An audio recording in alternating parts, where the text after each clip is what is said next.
That was loud in my ears. Hopefully it wasn't loud in everyone else's ears. I need to change that transition. Hey, everybody. Good. It is muted the way it was supposed to be. Hey, we are here on Sunday, and that's cool. It's early for me. So good news is that many of our folks know this story and this system a lot better than I do at this point. So I'm just here as a passenger. We are here to pick up the story of our teen superheroes in Teen Justice Academy,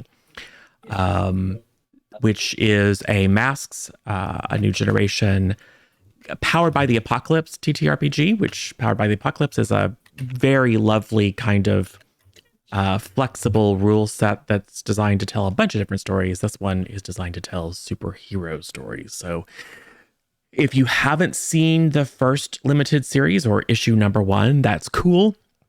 You don't have to leave.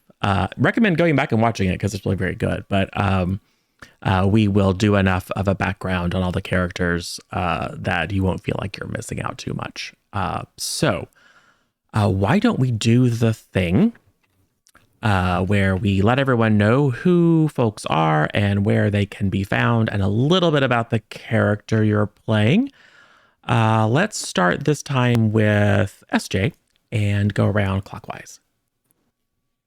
Hey, SJ Sidekick. So I'm the same everywhere, SJ_sidekick on all social media. My character is Impasse. So I have the abilities to mimic other people's powers. I have a mentor, so I've been a sidekick to someone named Impact, who's a really great fighter and taught me to also have impossible fighting skills because he doesn't want me to always rely on my powers. And a man with no controversy associated with his name, who does not hold any controversial opinions about things like killing people. Yeah, totally mainstream. Sweetheart. Yeah, totally mainstream. Super fluffy guy. Cool. Yozo. Hi, I'm the original Zodi.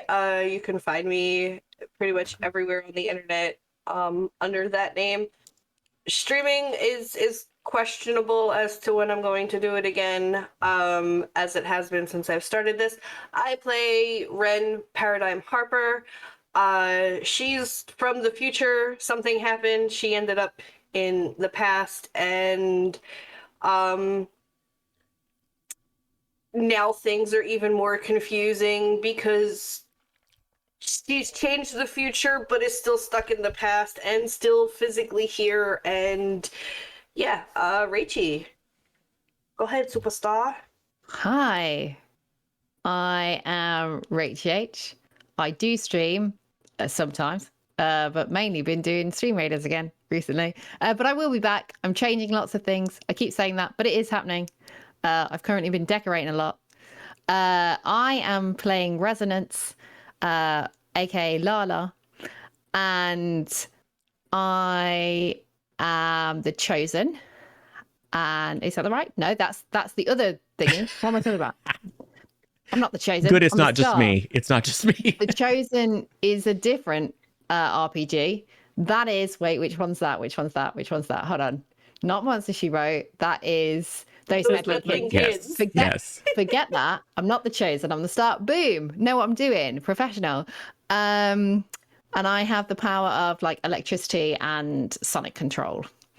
Yeah, and I'm also an influencer and a celebrity. Wicked. Off to somebody else who does a lot of RPGs with me and hopefully also gets slightly confused sometimes, Misha.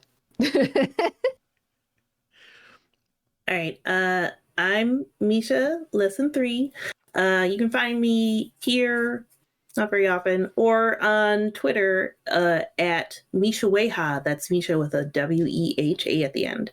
In this game, I play Tilder, or Tilly, who is a robot created by Lytech Industries.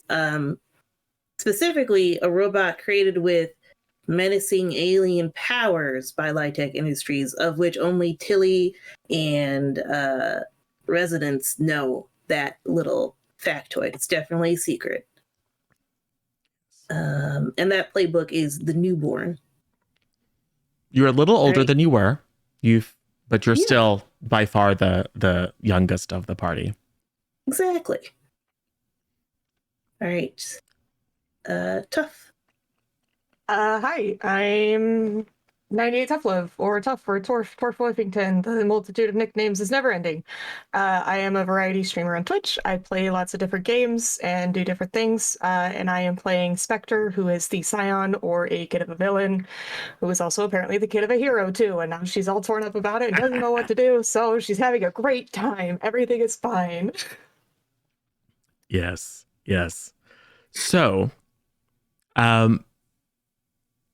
let's do a little bit of a recap. I don't think we have to go into the details, but just a high level. Actually, how about this? I'll just give a super short synopsis of the plot, just for folks who don't remember or weren't here. But I'd like for folks to chime in with like where their character is at in terms of headspace. So I'll kind of go around. So the experience that Spectre had, aside from working with the party to solve a mystery that had to do with everything electrical and electromagnetic in the city going haywire, and you had to save a commuter train, and discovered that there was maybe some other force behind it that I'll go into when I talk to Tilly. One of the things that happened is that you moved closer to your mother. There wasn't a full reconciliation necessarily, but you learned some things, including that maybe it's not quite black and white who's good and who's bad in terms of your mom and your dad, who you never knew the identity of until the very last frame of the very last page of the prior issue, when it was revealed that your father is none other than Impass's mentor. And you knew that those two had a history, but you didn't know that it was, kind of history. Yeah. Yeah. So it's been some undetermined amount of time, longer than a couple of days, but shorter than a couple of months. Where is Spectre at internally? Welcome in, Raiders. Hey, welcome in. I think that Spectre is she came into this torn up because she's coming from a villainous background that she didn't realize was villainous. She believed that her mom was doing the right thing, and then all of a sudden it turns out that no, her entire worldview is wrong, it's flipped, and now she joins this other team of heroes with people that maybe aren't necessarily going to trust her, especially considering the history between Impass's mentor and my mother. But as the issue was going on, I think she felt that she was starting to get more involved with the team. She felt like she was showing that she wasn't necessarily defined by her lineage. And then her mom dropped that bombshell. And now she's even more torn up, especially given her power set, because she has the regenerative abilities, but she's coming from two parents who don't necessarily have qualms with killing people. And Spectre feels like she is the antithesis to that. So now knowing that that's her dad, it's even more difficult for her to be like, I need to just completely differentiate myself now from both of my parents because I don't want to follow that path. And she doesn't want to tell Impasse because she kind of is like, well, that's Impasse's family, and I don't want her to feel like I'm taking that from her. So she's probably been a little bit distant from the team, probably doing hey, I'm going out on patrol by myself and just taking off doing her own thing, because she's trying not to get into a position where she has to confront the fact that she knows this and she doesn't want to tell anyone. Yeah, I was going to ask if you have had the conversation with anyone or if you have kept that to yourself. Yeah, I think eventually the pressure would get too much. I think she's definitely talked to JJ about it. And then I think the only person on the team that she has probably told is Tilly, just because she trusts Tilly to keep it a secret. As usual, Tilly is the repository of all uncomfortable secrets. Yes. Sorry, Tilly. Well, and I feel like Tilly could help me what out, because I think Spectre is also trying to go back in history and be okay, where did this happen? How have I never realized this? What led up to them becoming who they are now? And I think that she'd go to Tilly to be like, hey, will you help me piece this together and figure out the history here? So there's maybe a subplot of trying to reconstruct the history that happened many years ago. All right, cool. And for reference, you mentioned JJ. JJ is your piano teacher who helped you escape from your mother when you decided it was time to leave, and has been kind of your parent figure / mentor / safe spot for a while now. Cool. So Tilly now knows, and another uncomfortable fact, but in the prior issue, the uncomfortable fact that you learned in the investigation of what happened with the electrical anomaly that struck Halcyon City was that it was cover for, or a distraction around, to allow an unknown initially party to come in and steal something from Lytech Industries, the company that built you. And that something was an alien artifact that you then learned that your unique AI was based on. So you learned you were not created by humans to serve them. You were adapted from unknown alien technology that later you discovered was an entity or group known as the Steel Swarm, who appear to want to control the world to the detriment of supers, but actually probably to control the world. And part of that plot was to eliminate or disempower supers so they would not face resistance. You were able, as a team, to conquer that invasion, but you were left with the knowledge, and you changed as a result some of the things that you believed to be true. So where is Tilly at when it comes particularly to the revelation and acceptance thereof that you are an alien-derived entity with potentially unknown powers?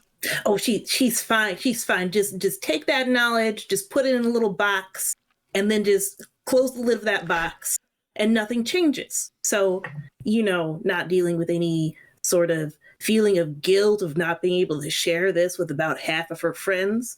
But I am going to add a new lesson because I do have one blank. And since Spectre had just told me a secret, I'm going to say a superhero should always keep secrets.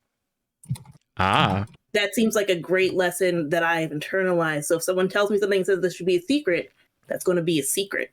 Yes. Love it. Yeah. I think this will And be also great. you would have learned that from me because I kept yours. Yes. Exactly. There's been much secret keeping. I saw this a couple times. It looks like we all have secrets to keep, and it's better if we keep them to ourselves. All right. So that won't go bad. This has filled out my lessons, which I'll just remind everybody. These are the lessons that I've learned so far as a newborn robot. I am a robot constructed with an alien AI technology. This is a secret. Yes. A superhero should always keep secrets. Always tell bad puns with your friends. And never kill humans. These are all very important lessons. I hope to embody them all. Yes. Probably you will. Yeah, probably. So, yeah, I like that you've simply made that revelation inaccessible to your emotional algorithms, so that it doesn't affect you at all. And you have and you've constructed an addition to your values emulation subroutine that makes it completely internally consistent for you to just like, well, whatever, out of sight, out of mind. It's almost like rationalization, except you can't because you're a robot AI. You would never do something so human. Oh yeah, of course not. All right, so Isla or Lala or Resonance had a number of experiences and was able to leverage her fame in the prior adventure to help the party travel to the moon once it was discovered that whatever this alien intelligence was that had raided the Lytech building had traveled back to the far side of the moon, calling upon your godfather, who is William Shatner, or a retired superhero known as Crooner. Yeah. You were able to borrow his retrotech spaceship and help the party fly. But maybe even more important, through the kind of collective investigation and discovery of the group, you learned that as the Steel Swarm was invading Halcyon City, they were able to control people. But your unique combination of electrical and sonic abilities enabled you to disrupt that control long enough for people to go ahead and, destroy and help the millions of people in Halcyon City escape the mind control. So that was super cool. You had a top 10 hit out of it that you wrote, and your fame has only grown. And also your relationship with Paradigm changed a bit, because Paradigm had been convinced, you later learned, that you were in fact the cause of the horrible apocalyptic future. When in reality you prevented that from happening by helping to conquer the Steel Swarm. So where are you at in your head? I also kept her mum safe, even though her mum is someone who detests me for no real reason. So yeah, it's something nice as well. Yep, Lucy Lawson, or Lulu, who co-starred with you on Life is Lala, I think your adult Disney for kids TV show that helped you get famous. And there's been another not quite reconciliation there, but you did get a not aggressively negative voicemail from her, thanking her for seeing to her safety. So where is your headspace? I think that Resonance is very tired right now, because I think what's happened now is because of the event and the song that went with it, and the fact that it was sound that kind of saved the day. I think that the PR company have been absolutely pushing me to do things. So I think I've been away for quite a while. I think I've been touring, doing tours all over the globe and stuff. And I think meeting fans and doing social media. And then I think on top of that, and I haven't thought of a name for this yet, but I think that my PR company would have thought it was a good idea as well to give me a fake relationship with another superhero. And I think that it's because obviously the fans want drama and all that kind of thing too. So I think that's there. And then at some point soon, it's going to come to a dramatic end, but all fake, not real. And I think so I'm a bit exhausted about it. And I probably have spoken to Tilly about it, because I feel like I could just on my phone connect with Tilly really quickly because of her being an android, and I feel like we've made this connection, and also again really trust Tilly, because I feel like being a robot, she's not gonna like human. I'm less trusting of the others, because I'm well, they could people can be manipulative, people can let their emotions get in the way, but Tilly isn't. So yeah, that's where I think I'm at. So I think I'm just come back from kind of doing a lot of work. Who is the superhero that you are having a faux relationship with? Yeah, that's the name I haven't thought of yet. And do they know it's a faux relationship? Yes. Okay. We're both aware. We both ran by the same PR company. Okay. So it's, yeah, I think they're probably slightly older than me, but still a very dad. That's what I'm Exactly. she's dating Paradigm's dad. I can't wait to see how this is gonna happen. That would be freaking hilarious. The whole Justin Timberlake Britney thing. I think it's going to be a very clean cut person at the moment. Okay. So what should we call them? Well, there is Sorry. no worries. There is a superhero who fits a young superhero that fits that description. Their super name is Home Run. I like it. They create they were a baseball star, and then they got exposed to some sort of cosmic radiation, and now they can manifest light constructs similar in some ways to what Tilly does, but think Green Lantern, only without a ring.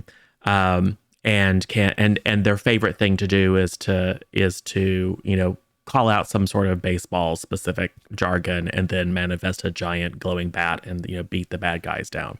But they're very, very wholesome, very, very, very well Very regarded, American. very Like American. American boy. Yes. Yeah.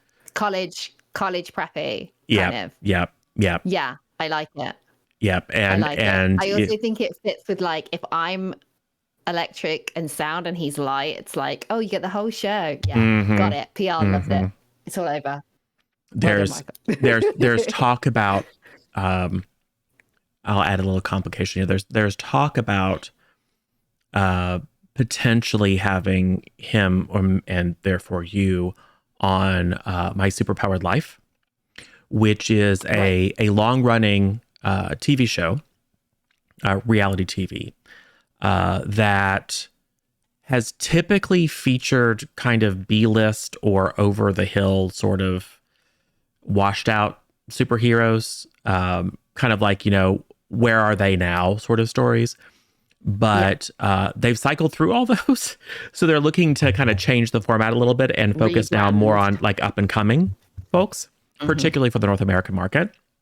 So there's some conversation about how you may need to, depending upon whether the deal goes through to get him and therefore you on the show, you may need to draw it out and then have the inevitable breakup and get together and we're just friends kind of situation happen when the cameras are rolling. And then he starts dating Lulu. It's entirely possible. Cool. Anything else? Let's see. Oh, yeah, you are now, you have contact with Lulu, or at least you had contact with Lulu. Nope, I think that does it. So, Paradigm. You spent a good portion of the first issue really being super suspicious of residents because you remembered vaguely that she was blamed, or your mother taught you to blame residents for the events that started the crackdown on supers and eventually leaving the Earth vulnerable to attack from unknown foes. But you, towards the end, realized through a variety of revelations that actually residents had the potential to save the city and therefore the planet. So, where is your head?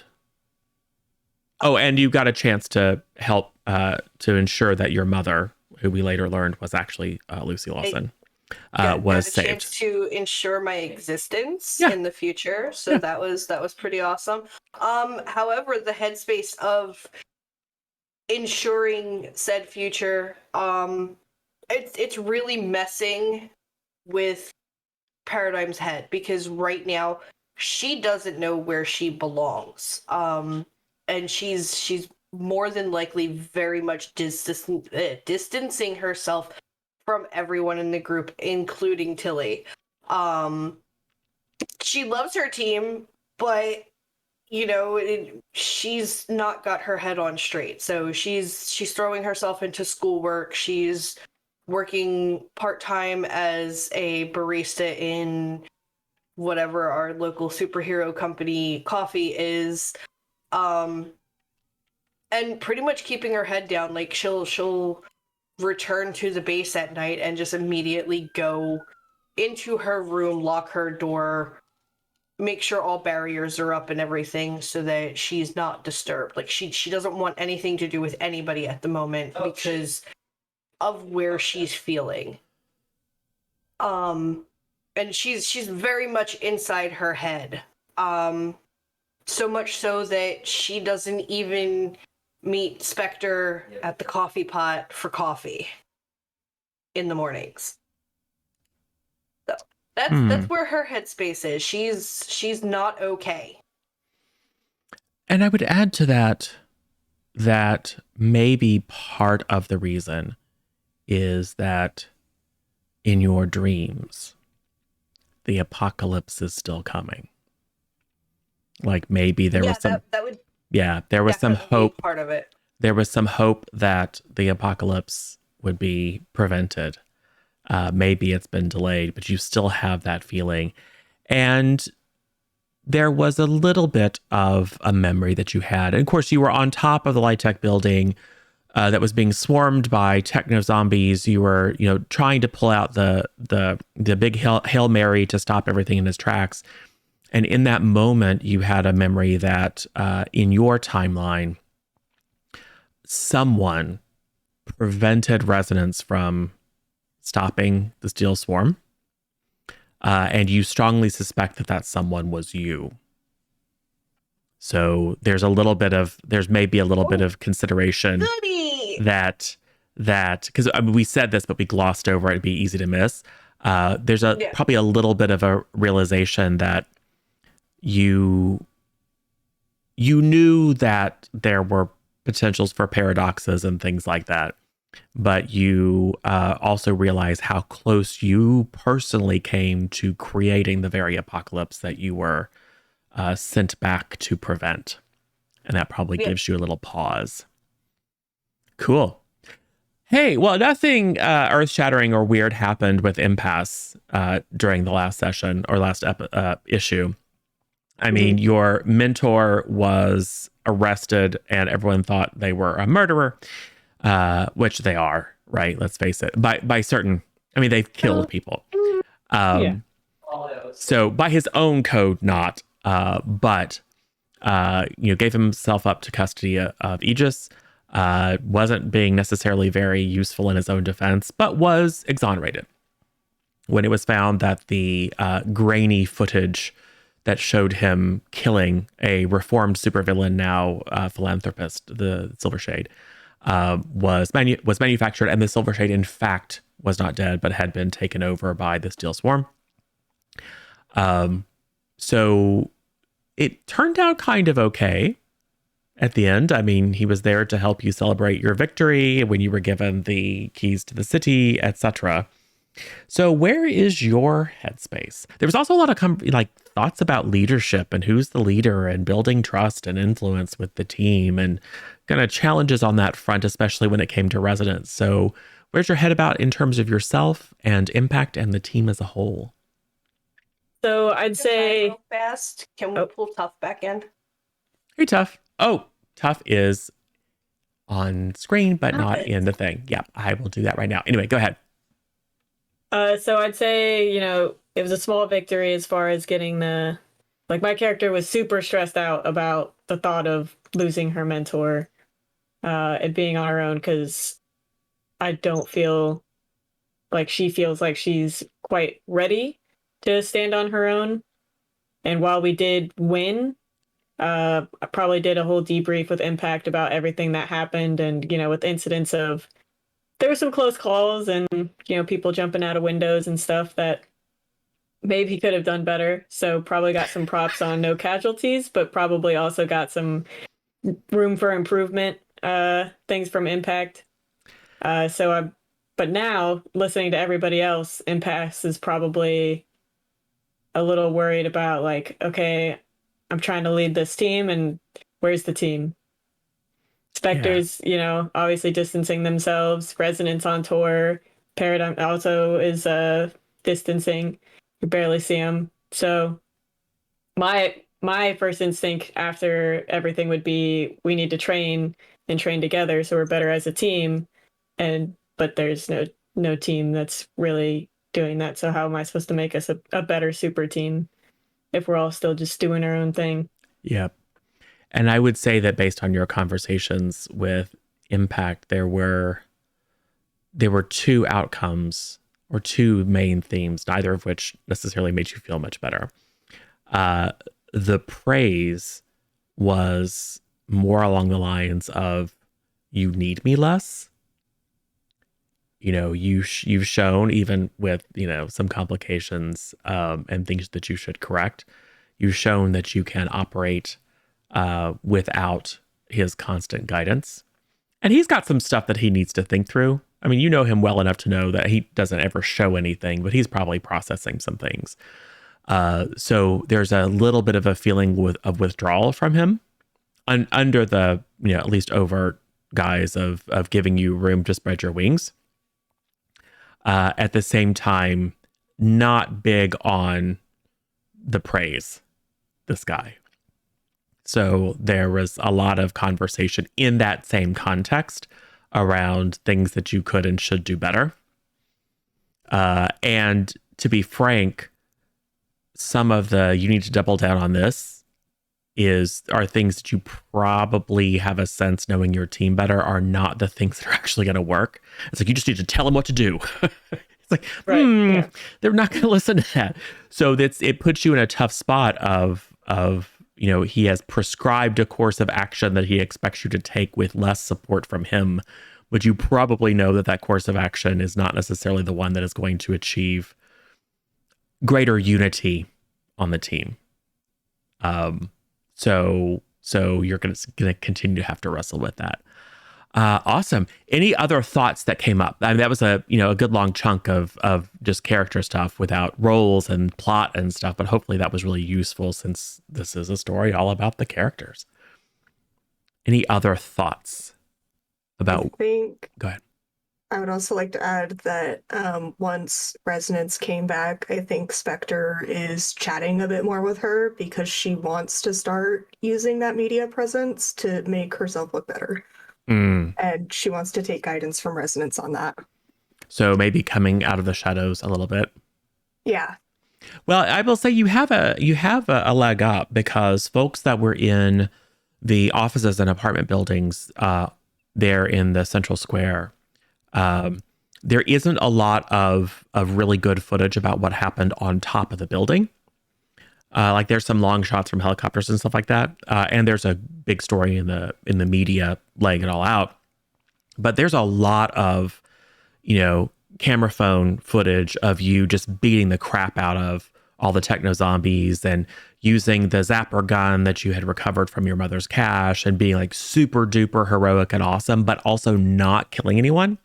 And you're like going to a lot of additional effort and putting yourself in harm's way to preserve the lives of everyday citizens who had been taken over by the Steel Swarm. So it is definitely an opportunity to put your brand out there in people's minds as something other than the Violet Scepter's slightly shady, secretive daughter. Yes.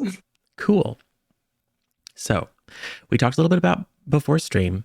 It is going to be a break during the Parasol School calendar. So this is a private academy that is at least partially funded and administrated by Aegis. Think S.H.I.E.L.D. in the Marvel Universe. It is a pseudo-governmental organization that deals with superhero stuff and in fact employs some supers. But you are on a break, so we don't have to deal with like figuring out if people are going to go to class, etc. And you all, it was the end of term, and you all got really, really good marks because you saved the city and the planet in a very public way. So you don't have a lot of necessarily work that you need to do for school, which means that your primary point or place of contact is the impound, which is a secret base underneath a warehouse out in the industrial district close to the bay. Let's see what else. You're having difficulties. Well, sometimes when people are having questions and wrestling with things, that can manifest as dreams or maybe emotional overreactions to things, or in the case of Paradigm, visions. Paradigm, you have been plagued by nightmares that have begun to bleed over into your waking consciousness. Your nightmares are, as always, warnings of a future that is bound to come if you don't act. But unlike the previous memories/visions, when it was very much kind of like you trying to think back to historical documents that you had read, things that you had been told, because your travel through time kind of scrambled your memories a little bit. These are very experiential. Like you can see it happening in your dreams. And what you see happening is first terror in the city, people running, screaming, people hiding, the police and military and Aegis forces doing everything they can to protect people. And for the first couple of nights, you wake up in a cold sweat and oh crap. But the source of the threat isn't identified. But on the past couple of nights, and especially last night, the source of the threat is you guys. You see your group marching down one of the main streets of Halcyon City. You see Tilly grabbing huge chunks of people fleeing in light cages and flinging them into the air. You see residents blasting people with electricity and sound. You see Spectre using a vast array of extremely technologically advanced equipment to destroy buildings and blow up cop cars and tanks. You see Impasse shifting from power set to power set, including some power sets that none of you possess. You see Impasse using like heat beams from their eyes to slice cop cars in half, super strength, super speed. And there in the center of it, you see yourself. Almost, and everyone is looking to you. All of your teammates are looking to you and you're giving them directions. Do this, do that, go get them. And you have a look of power and glee on your face. So you wake up with that memory and it lingers. Like when you go to look in the mirror in the morning, for a moment you see that gleeful look on your own face and even have to touch it to get us. It's like, I'm not actually smiling. My eyes don't really look like that. But it starts to bleed over and just fills you with suspicion. So, for whatever reason, this is one of the mornings where you all happen to be back, even though you've all kind of been out doing things. You all happen to have spent the night in the impound. And you wake up. And your brand new coffee maker it's set up. It's got everything prepared just the way you like it. So that at least is a boon. What do you guys do? Well, I'll probably send out a message like, hey, anybody awake? Anybody wanna maybe train? Because my biggest thing is I haven't had a chance to really flex those muscles as far as using other people's powers since the team, and we haven't really been doing much as a team, and I would like to get better at that ability, because with Impact, the only times I've ever really been able to use that is with his rogues gallery, and some of them have power, some don't, and if they do, they're street level. Yeah. I send back a message that says I would choose to train. Smiley face. Winky I face. hate it here. I'm done. I'm leaving. In stream now. All right. I just reply yes to Tilly's message. Then I'm confused. And then I I'm also like, wait, reply saying, me or is that if you get a protein shake, I'll be with you. Okay. Yeah, I think Spectre just kind of quietly grabs a coffee and walks into the training deck and is just sipping it while waiting for everybody to show up. Paradigm's gonna venture out and just kind of slink in the shadows and just, try and process what all is going on, because now her dreams are messing with her. She's not okay. Spectre will quietly hand Paradigm another cup of coffee. Okay, that makes it just a little better. I have bought Tilly on my little tour an electric glass thing that like lights up rainbow colors, and when you drink the fake straw, like the rainbow goes down, so it makes it feel like it looks like you're having a drink, but you're not, to like help her fit in. So I hand her that. So it kind of looks like the same kind of smoothie thing I'm drinking from, but it's just like a cool light up thing. And it's just electric. Every time you take a sip from the smoothie, I also take a sip from the light cup. Mirroring. And then I'll take you in 101. And then the lights on your hair kind of fill up to replicate your stomach getting full. Yeah. Yeah. And then I say, impasse, think fast. And I just throw like a little spark at impasse. Goes like, yeah. To see what I guess what she does.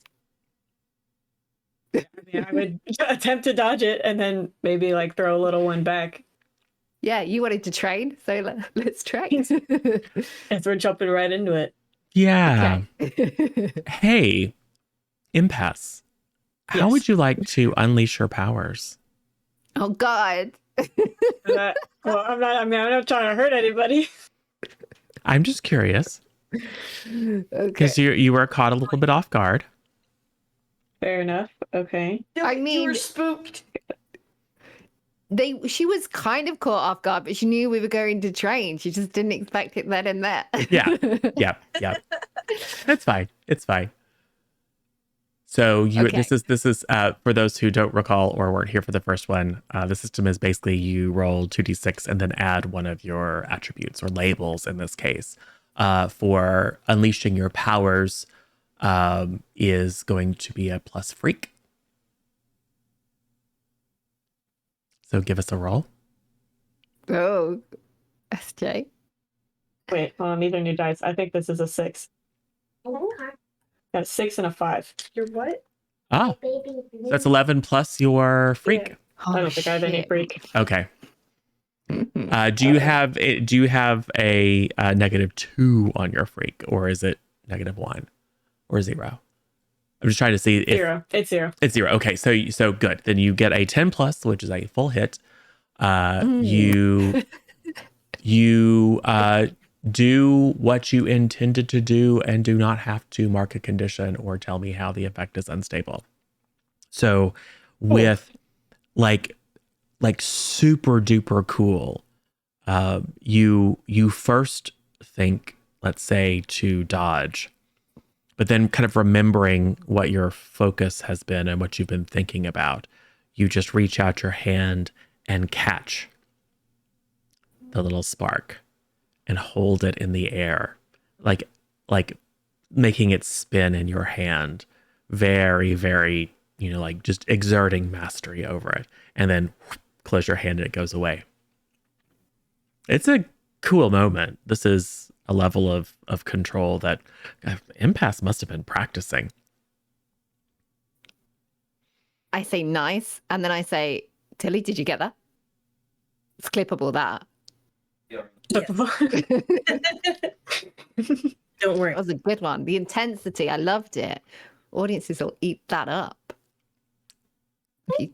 Tilly, you mean I'm working on your hosting social now. media? No.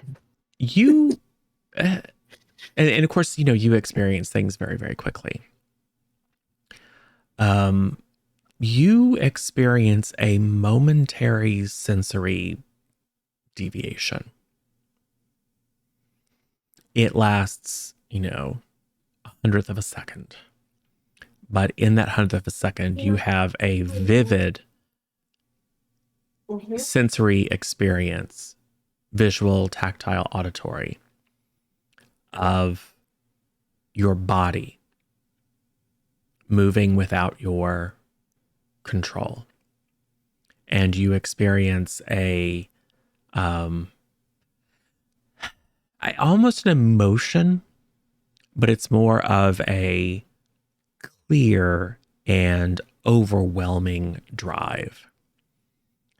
And in that momentary experience, you raise your hands and spikes of hard light shoot out and impale your friends and fellow teammates.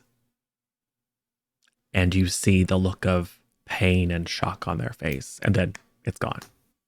And before, I mean, like no reaction, you can review the sensory log and realize that you were still recording actual things that happened. This was some sort of overlay on your experience.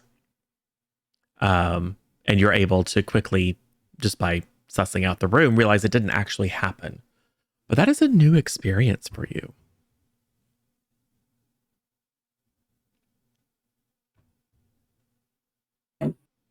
You often have dreams, right?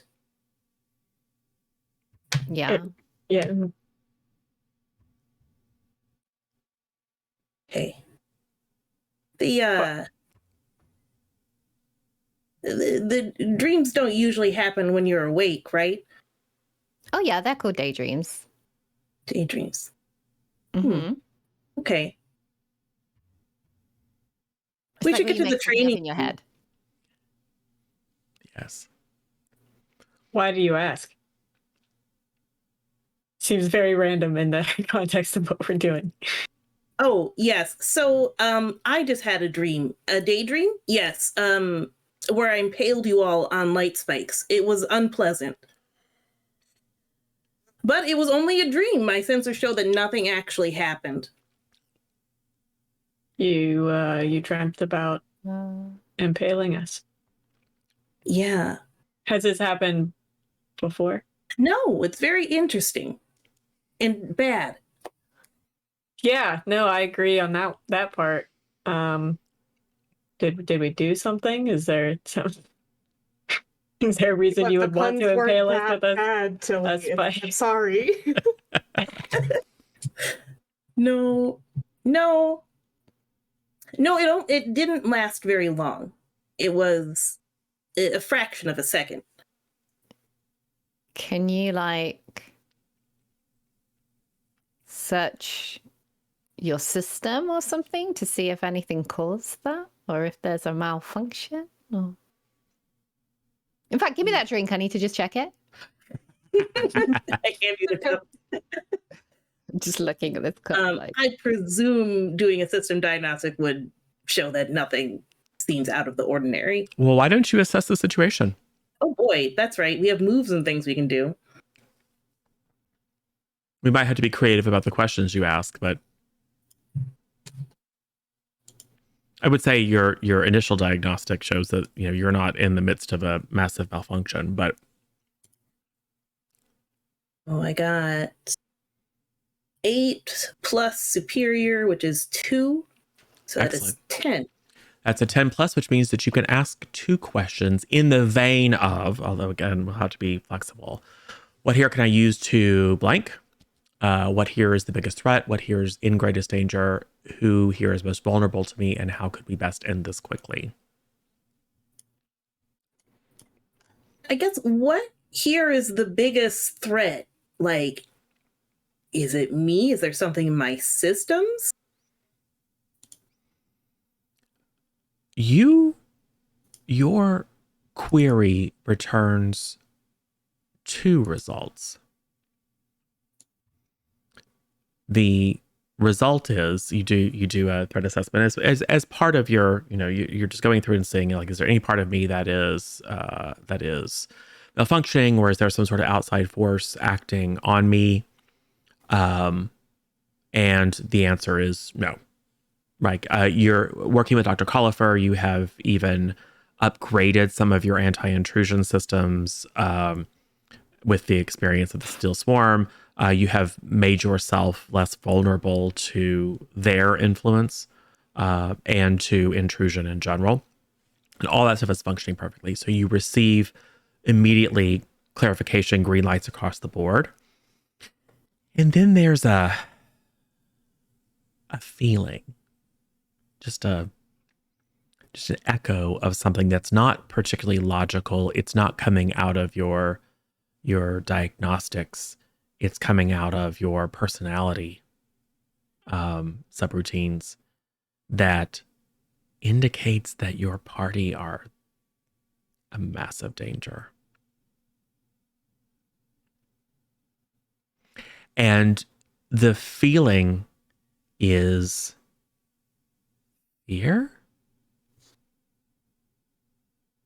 Like, just for half a second, they're all looking at you with expressions of concern.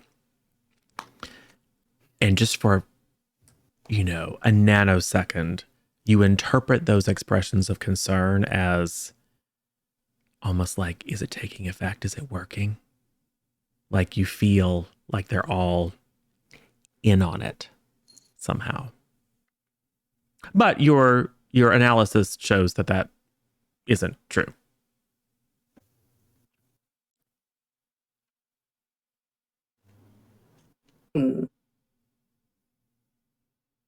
Second question, how can we best end this quickly? This is weird. Yes. Well, you think that adding additional filters to your emotion emulation models could help to filter out whatever this experience is. And again, there's that second, stop them. The fastest way is to stop them before it gets too bad. And then again, you're able to rapidly determine that was an anomalous internal experience. Okay, I'll just put it in a new box then. That seems like a good idea. Your mental warehouse is getting fuller and fuller of boxes. Yeah. And to the group, I'll just report, there seems to be an anomaly in my emotional sub-processing routine. Very small. I have taken care of it. Yep. And just like that, you assign negative emotions, fear, paranoia, suspicion, etc. Just like, nope. Flag them all. So they don't interfere with your behavioral routines. Okay. Yeah. Cool. All right. Okay. So you're all now in the training room. What do you do? I think we're missing. I would say we Zodi. just like fight with each other, but like train fight. Okay. So spar Right. and stuff. Well, we can have everyone pair off probably, and I can do the first round of recording. Yes, that works. Zoe, are you with us or and just off camera? I think that's a no. Okay, cool. Well, Paradigm is kind of skulking in the corner anyway. There she goes. So just checking, Paradigm, I assume that you're kind of where everyone is in the training room, but I assume that you're kind of like sitting this round out. Since you don't quite feel she's yourself. just gonna sit there and watch, but she's gonna like hyper focus on watching them. But that's gonna be about the extent of it. I am here. I do have my headset on. I can hear everything going Perfect. on. I'm just off camera. Okay, cool. So Tilly, that means that who are you going to pair up with? Since Paradigm says no, how about this? I'll do the recording. I can pair off with Resonance. Okay. And Spectre and Impasse. Cool. So, you guys have certainly Spectre and Impasse have sparred before. And that's, so you guys are all hat. And actually I would say Resonance and Tilly, your powers are well suited. Because Tilly can create shields and things like that, and to defend themselves from Resonance's powers. You're not necessarily the best at attacking, because that's kind of not your programming. But I'm curious, is it a purely defensive position, or do you attempt any other kind of uses of your powers? I think it's going to be all defensive right now. Okay. Nice round shapes. Yep. No sharp edges. Just in case, like being very, very cautious. And maybe as a result, Resonance is, I mean, you're not fighting to disable or to hurt each other, but Resonance's powers kind of get the better of you, which is maybe a little bit surprising, Resonance, given Tilly to be extremely strong, to be able to think faster than all of you, to be able to move very quickly, and the hard light construct ability is almost limitless in what it can do.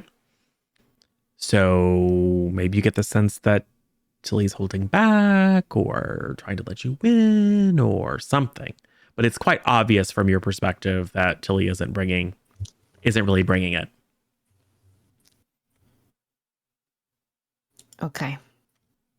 I'm going to be like, Tilly, sure you're all right.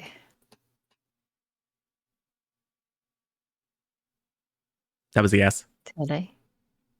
Tilly. There's a momentary pause, like maybe even enough for you to pick it up with your human senses before Tilly says yes. Maybe you should go rest a little bit. Like maybe you need to reboot. I don't know how your system works, but Oh no, it's fine. I don't need to rest. okay. Well, if you need to talk about anything, you know where I am. Yes, you're right. You're right there. Yeah. Across Yeah. the Okay. Maybe should we just stop for a bit? There's still about 2 hours before we would need to cease our training regimen. Wow, 2 hours. Cool. Definitely got that I'm number gonna go from on the Impasse. treadmill for a little bit. Yes. I have Impasses scheduled is right there. Do you want to run on the treadmill beside me? We can do that for a bit. Sure. Cool. Which is a completely pointless activity for Tilly. It's fine. Yeah. This is not going to help me, but all right. Hopefully, Okay. I won't damage the treadmill this time. Yeah. The treadmill's going and she just has her light boots and is just standing there above it. Right. Spectre. So as you guys have sparred and you're taking a break and wiping the sweat off the towels and stuff like that, you get a ping on your phone. Look at it. It is number withheld.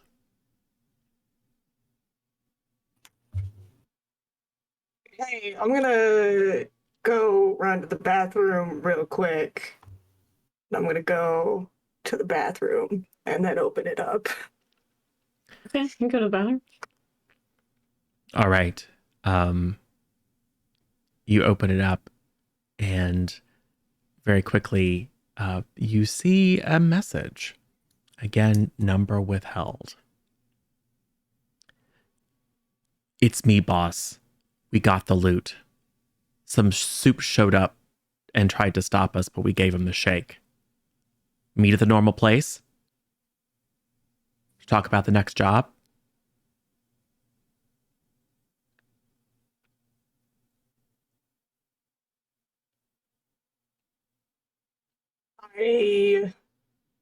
I love number neighbors because that's clearly how that text happened. Wonder who they were trying to text. I think that she'll reply and she'll say, "No, meet me at the docks at warehouse 56." So near that's not the warehouse that the impound is under, but nearby. Yeah, but nearby. Okay. What time, boss? 2.5 hours. Okay. Sure thing. You're the boss. That's the end. Yep, that's me. I'm the boss. Oh.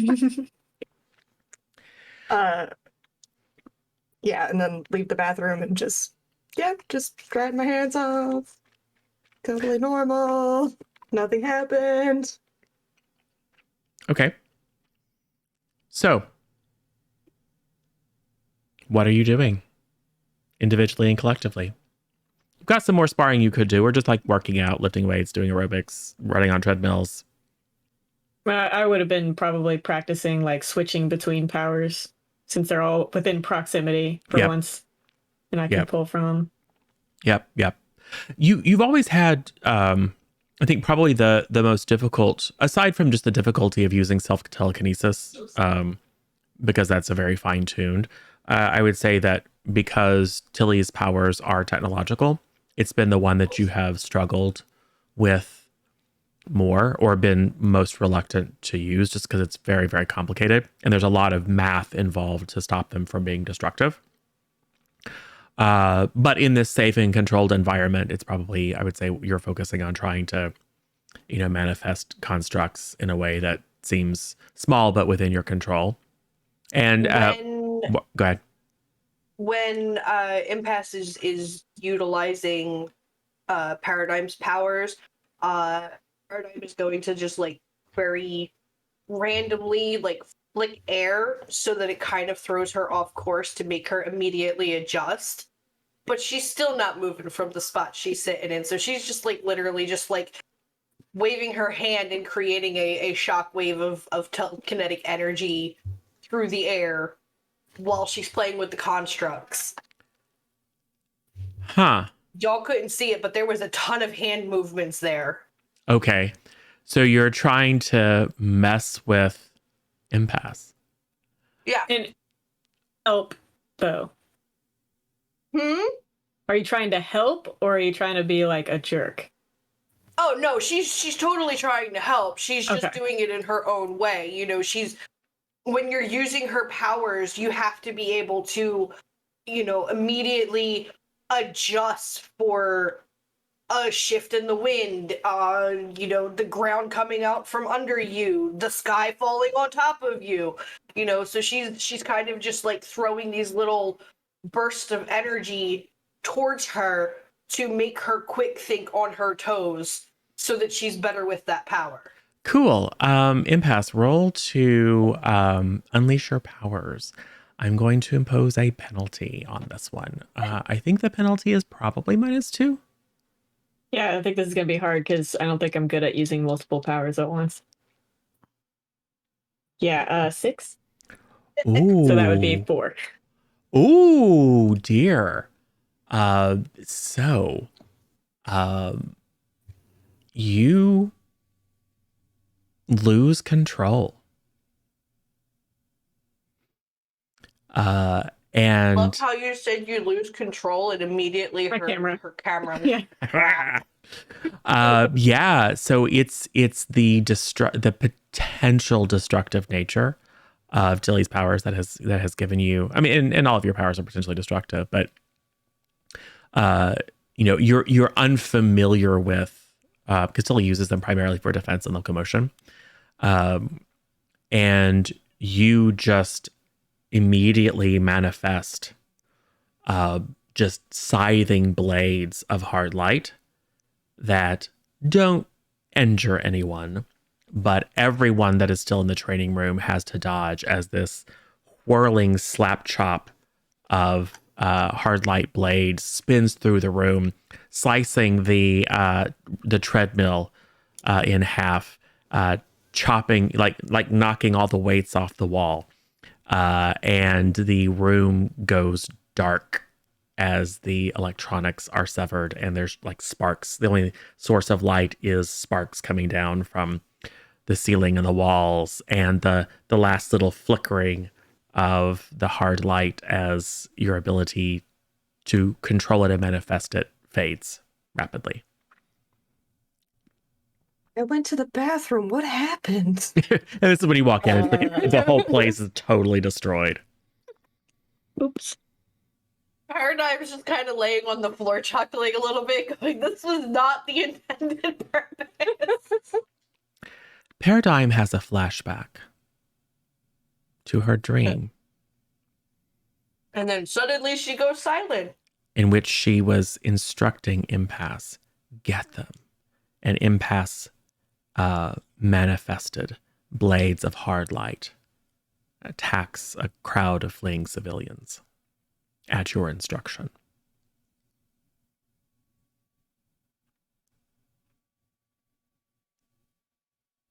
Say, well, I guess training's over for today. Yeah, I might need to contact Impact for some damage control. Well, there are little automated like mini bots that Okay. and this room is pretty sturdy. I mean, it's meant to take a beating, and immediately out of little ports in the walls, little mini bots start rolling around, soldering, welding things together. So This is why we trade, because I have clearly We not can mastered this affectionately yet. Call them the rewinders. oh, sure. So what do you do? Yeah, maybe we could break for breakfast. I just take some little photos of the little cute bots. Oh my god, guys, look how cute these bots are. Yep. You Okay, put that's all I kitty do. filters on them. That's so sweet. Resonance. Oh, yeah. You also receive a ping on your phone. Great.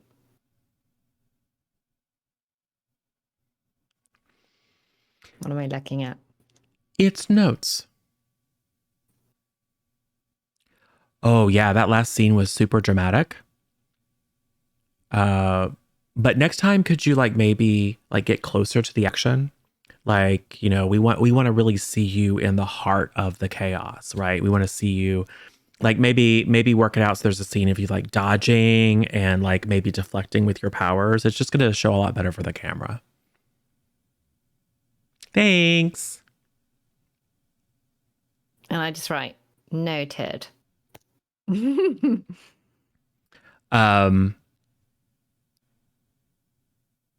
get a ping back from the what was it, CSA, no, SCA, Superhero Creative Agency.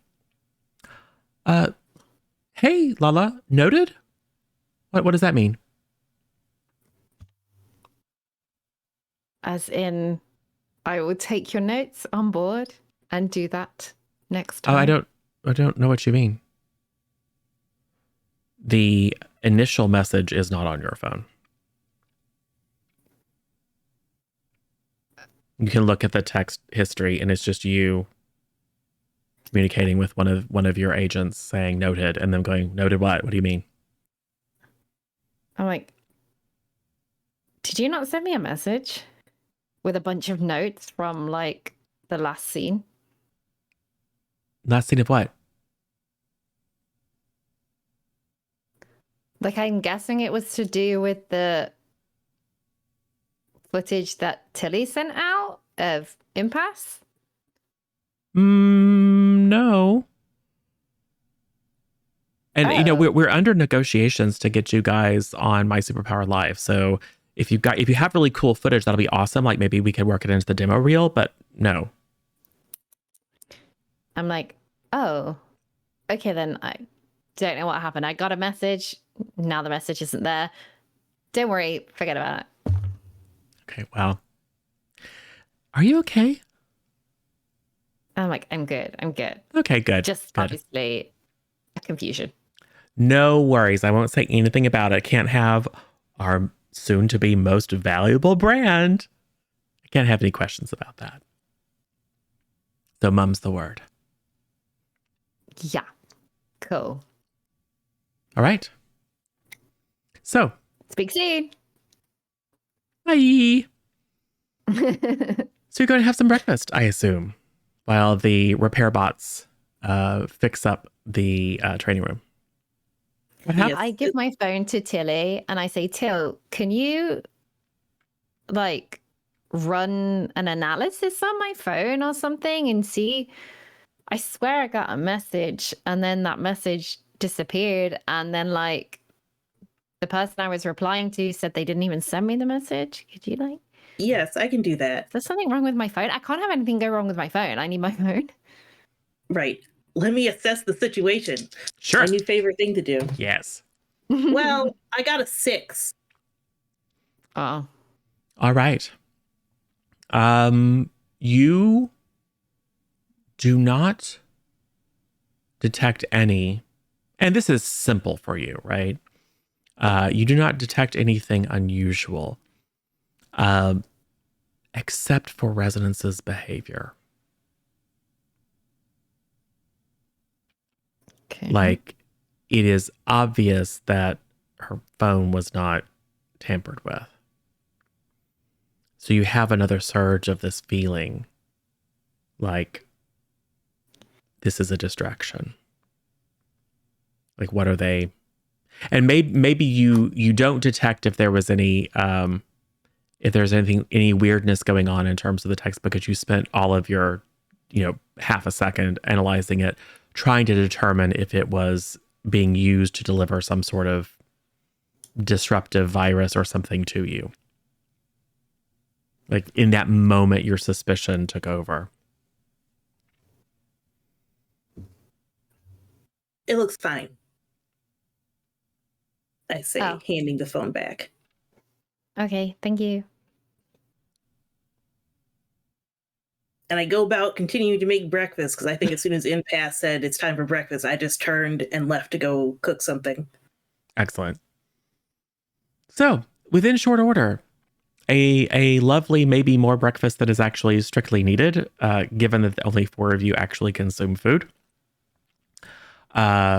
is ready, and it smells lovely. And as is your habit, you all congregate in the kitchen. What happens? I mean, I kind of want to ask, like, hey, friend, why didn't you want to train?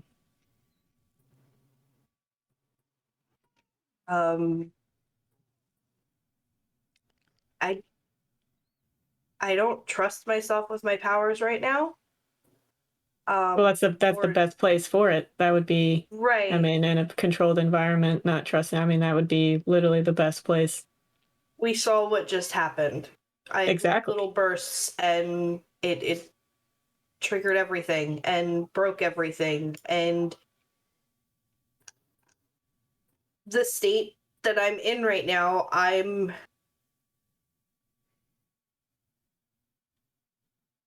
not sure what's going to happen with my powers, because what my task was completed, and now and she's gonna word vomit like what has happened from point A to point B. Like it's just all going to come out. And she's going to tell them about the weird dreams she's having. She's going to tell them about the sensation that she's had laying on the floor, cracking up while she was trying to avoid those things.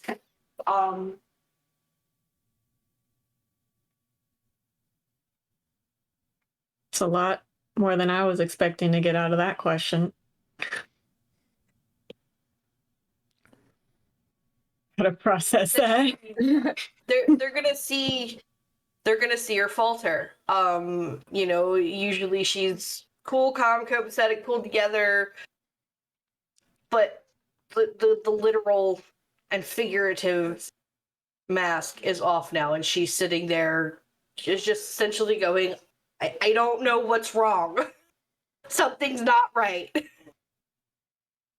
Well, I mean, sometimes dreams can feel really real. Doesn't mean that seems pretty far-fetched that we would They're just happening attack during civilians. the day when I'm awake. They're happening at work. They're happening in school. They're happening laying on the floor laughing because I sent a tiny burst of energy and ricocheted light blades all over the place. So you've been having dreams during the day where where we appear to be doing bad things. Yes.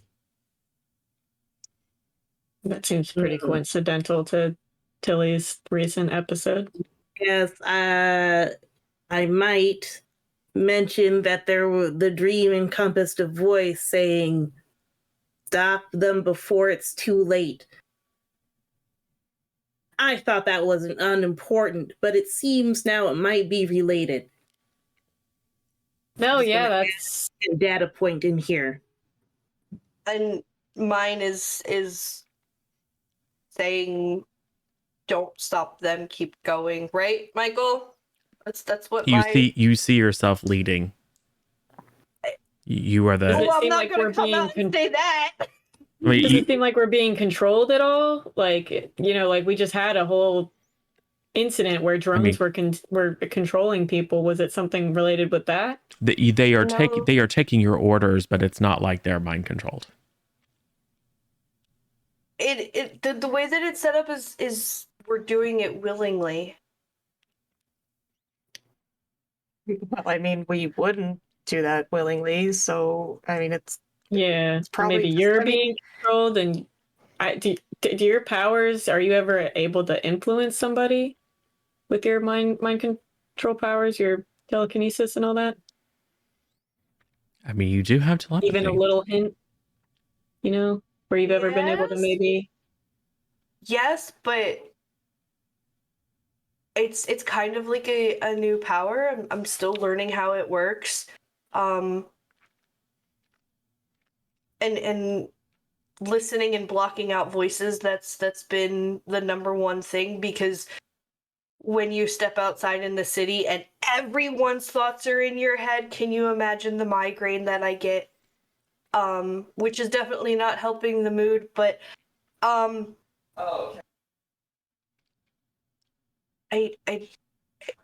don't know. I mean, are you just stressed?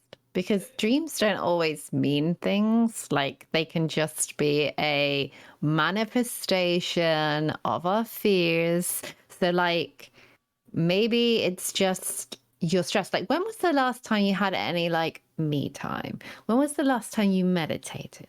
When was the last time you did some yoga? When did you last just, like, spend some time with you? Resonance. Yeah. There are. You hear a voice say "cut," and then a woman that you don't recognize, dressed in a pantsuit, kind of a severe bob, carrying a clipboard, walks over to what you. a Karen. Walks over to you and says, "Sweetie, that was great. But we don't really have that much time. So if there's a way that you can, I think that was a great scene. But if you can just condense that down, because we really just want like a really pithy shot of like you being the one who's centered and you being the one who's like the emotional heart of the team. But we probably aren't going to have time for, like a 30-second diatribe. So just something simple, obviously super like authentic and your own words, right? Got to maintain the unscripted part of this, but just something that's a little bit maybe more like clear and forceful. Can you do that for me?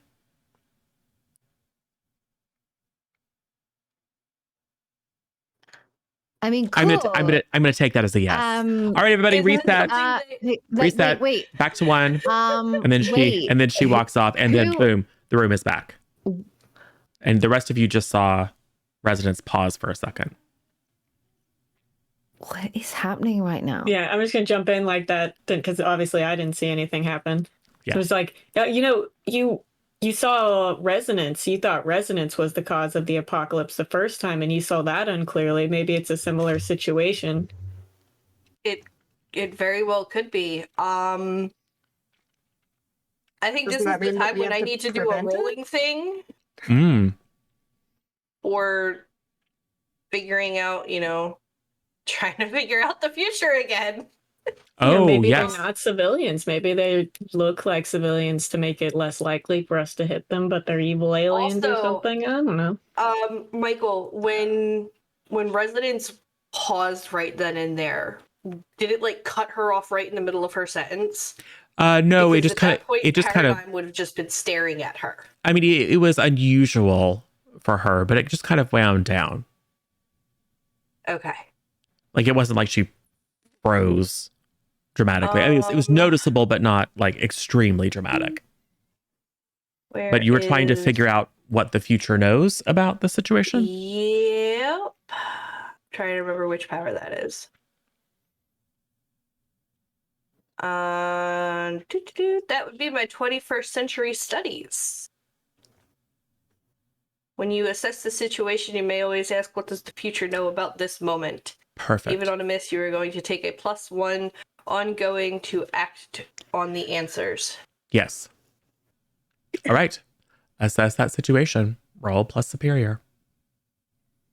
Okay. And that's just a standard D6. 2d6 plus your label. 4, 6, 7.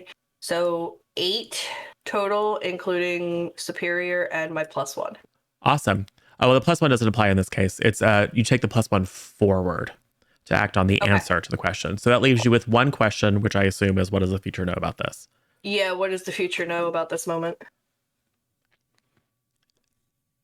So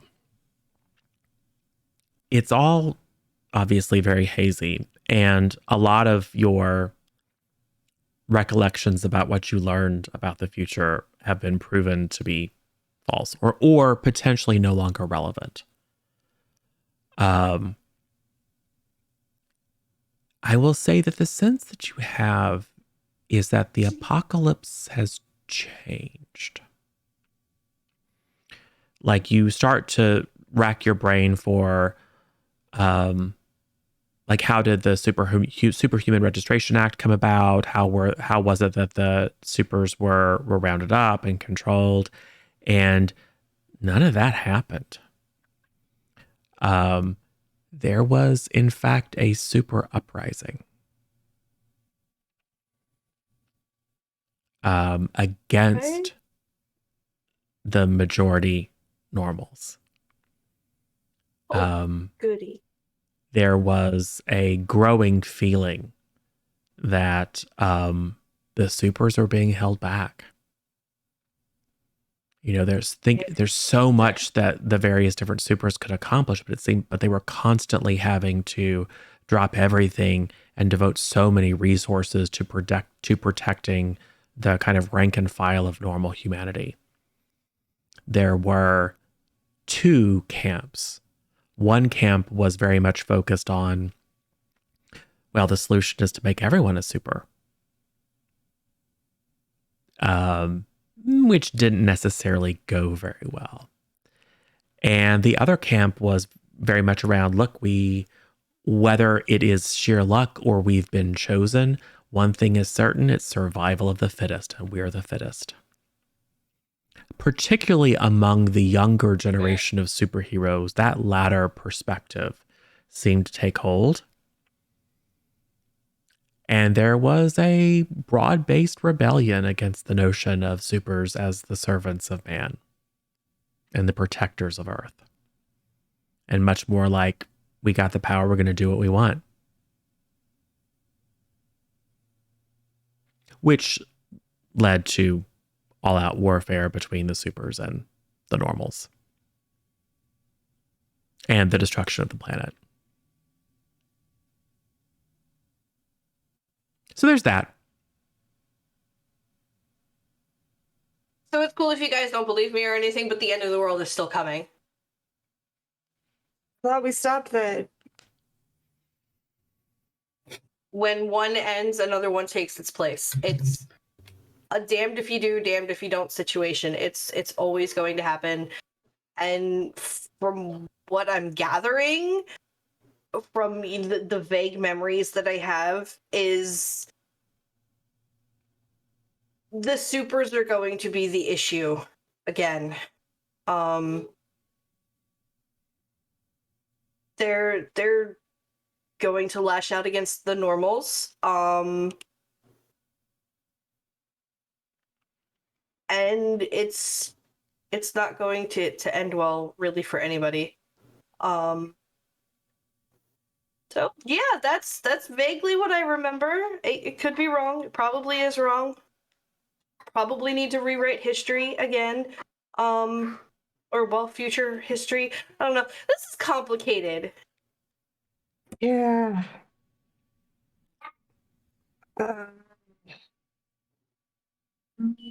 Okay. Yeah. So how are you feeling about that?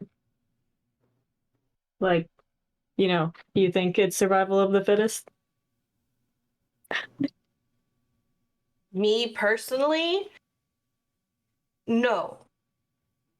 At this point in time, no, I don't believe it's survival of the fittest. We're supposed to use our powers to the best of our abilities to learn them and to reach beyond that, but I don't want to take over the world. I don't want the world to end.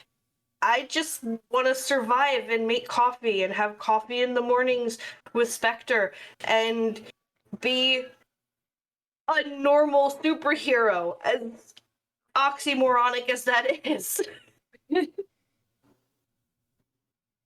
Well, I mean, we wouldn't be heroes if we didn't want to help people. That's Right. kind of the gist of the gig. There's also So- heroes that don't have powers. I mean, I yeah. wonder where they would fall during that. Paradigms. Same Some of them tried to resist, but were quickly dealt with. You don't have any specific memories, but just instinctively that the ones without powers were very quickly overwhelmed. They don't make it, guys. They don't. The powers, those with powers, overwhelm them astronomically, and it doesn't end well for anybody. Do you see any? This has anything to do with the fact that you technically shouldn't be here, like in this timeline. Could very well be, yeah. I Like, will do be you think that's the stress of your dreams and stuff like that? Do you think like it's messing with your head? Because obviously, like Impasse said, you got your last premonition wrong. So maybe it's like the timeline's affecting you. Yeah. Was it technically wrong? Or did we change it? Or exactly? I don't Like think. Spectre I just mean, said, resonance you was literally gonna no, destroy but we the didn't world. change it. You literally saw me. You told us afterwards that you saw me destroying the world, which didn't happen. Therefore, your vision was wrong. I think you saw it, but interpreted it.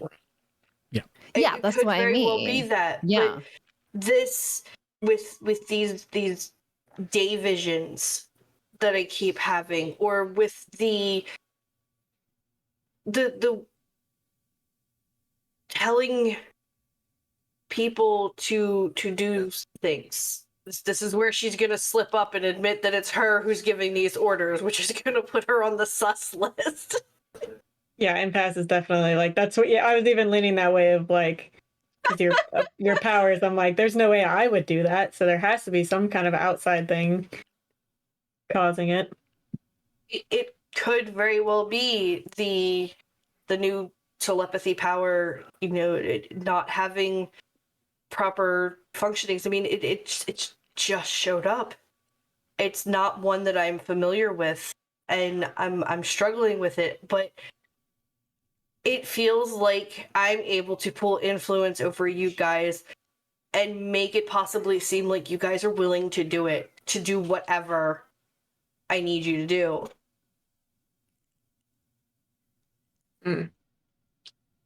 Interesting. I just remembered I forgot I gotta check in with Impact for a thing we were supposed to meet after training today. So I need to have that meeting with him. Cool. Oh yeah, I sorry. need to just look around the room a bit too. Oh. Yeah, like it's like the fourth wall disappeared. It was a big cavernous space. director's chair, big lights, mics, but it's not there now. So you just kind of walk over to one of the walls and look really closely to see. Yeah. Yep. It's a normal wall. I'm just trying to find that woman. Like, what's going on? Yep. So, Resonance is inspecting the area. The house. Yeah. Impasse heads off to the communications center to get in contact with Impact. What are Spectre, Tilder, and Paradigm doing? Tilder has gone to the medicine cabinet and got out some ibuprofen and has given it to Paradigm and says, "This should help with migraines. Would you like a fun day at the local theme park? I can purchase 3 tickets. And we can have a nice, relaxing day of not worrying about anything. Maybe that will help with the dreams." Oh, only 3? Okay, no, that's Well, fine. I mean, if you guys want to come later. Yeah, how rude. Yeah, no, you go ahead. without I just me. go, wow, Tilly, like that. I'm just gonna go do a morning patrol in a little bit. So you, And then I say, I'll catch up with your you guys notes, later. Tilly, friends don't leave friends out. That's another thing to add to your notes.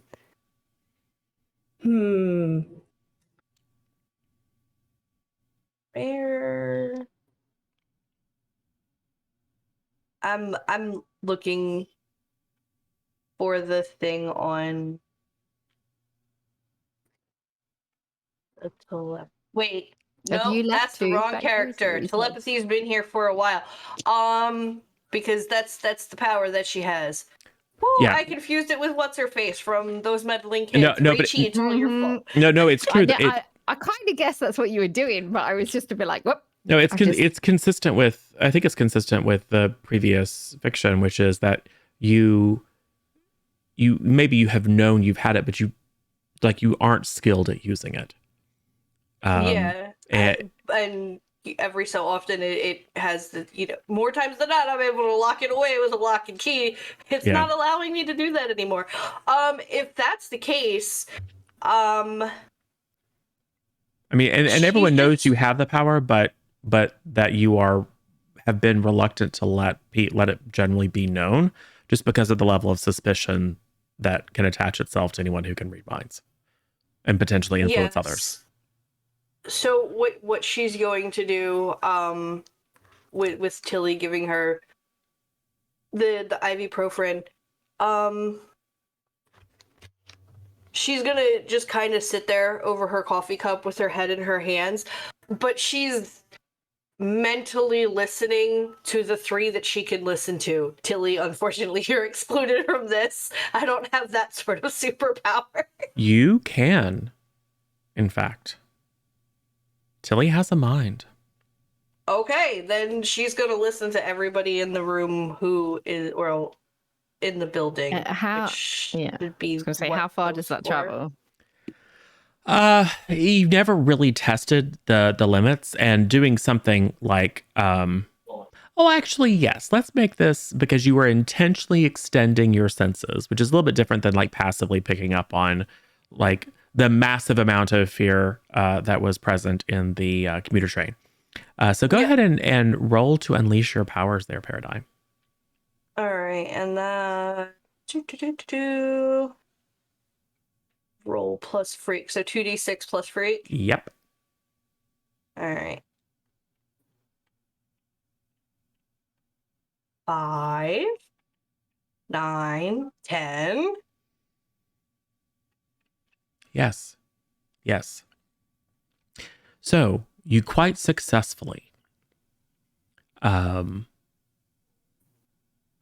you unleash your powers, and you are able to pick up on the internal state. I would say it's harder to relate to what's going on in Tilly's head because it's literally alien. Ones and zeros. Right. But no, I mean, you're able to pick up on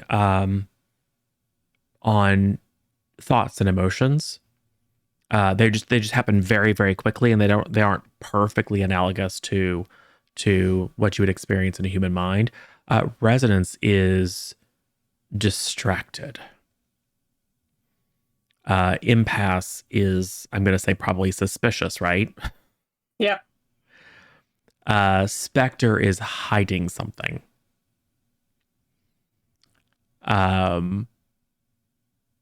Tilly is also, it doesn't feel like hiding, but it feels like, I mean, it's compartmentalization, but is like very intentionally being very controlled.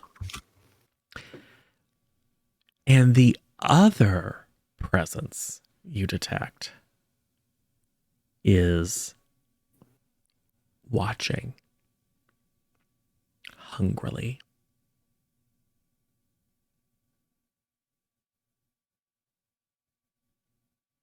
Well,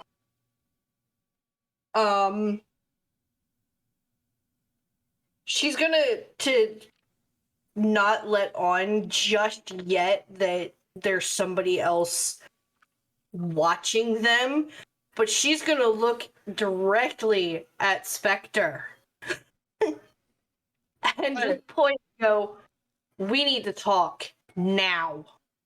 And she's just gonna walk off. I must have accidentally left a dirty sock in her room again. I'll go deal with that. All right, so let's have that scene of you guys going into maybe it's like the meeting room. What happens? Is there something you want to let me in on? She's gonna do that look. It's a mom look. It is the mom look. Arms crossed and everything. Okay. I think Spectre's still a little bit uncomfortable talking in the impound in general. Just because she's aware of the security systems. And yeah. So, like, no, I don't have anything that I want to talk about right now. Nope. Mm-mm. And I like that idea, Paradigm, for the fiction. Paradigm, ask the question again, but in your head.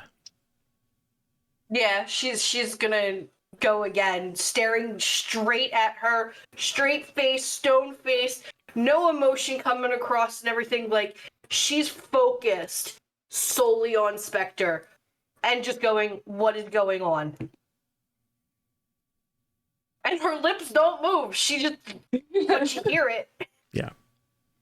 And you suspect could that you be can respond in your mind very- without saying anything. Yeah. Yes.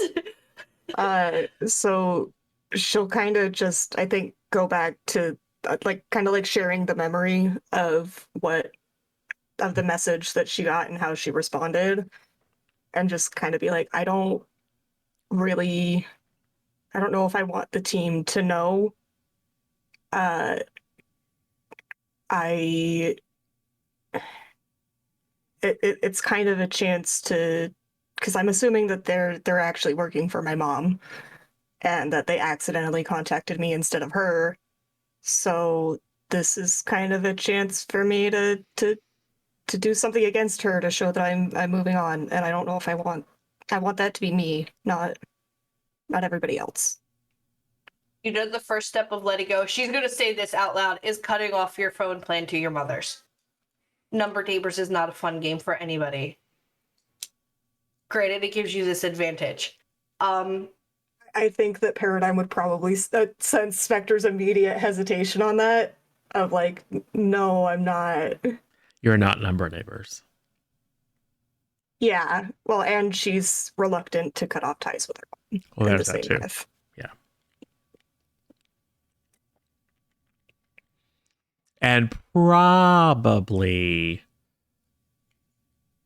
there's a secret that you have about your mom. So Paradigm, I'm sure, is aware that Spectre is holding something about her mom back. Don't know what.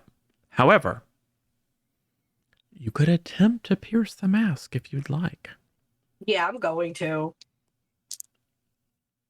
as much bullying as this is towards Spectre, she wants answers because she's tired of feeling. I mean, the more influence, the more you leverage your powers to take influence and leverage influence over people, the closer the apocalypse comes. So I'm all for it. Do you have influence over Spectre?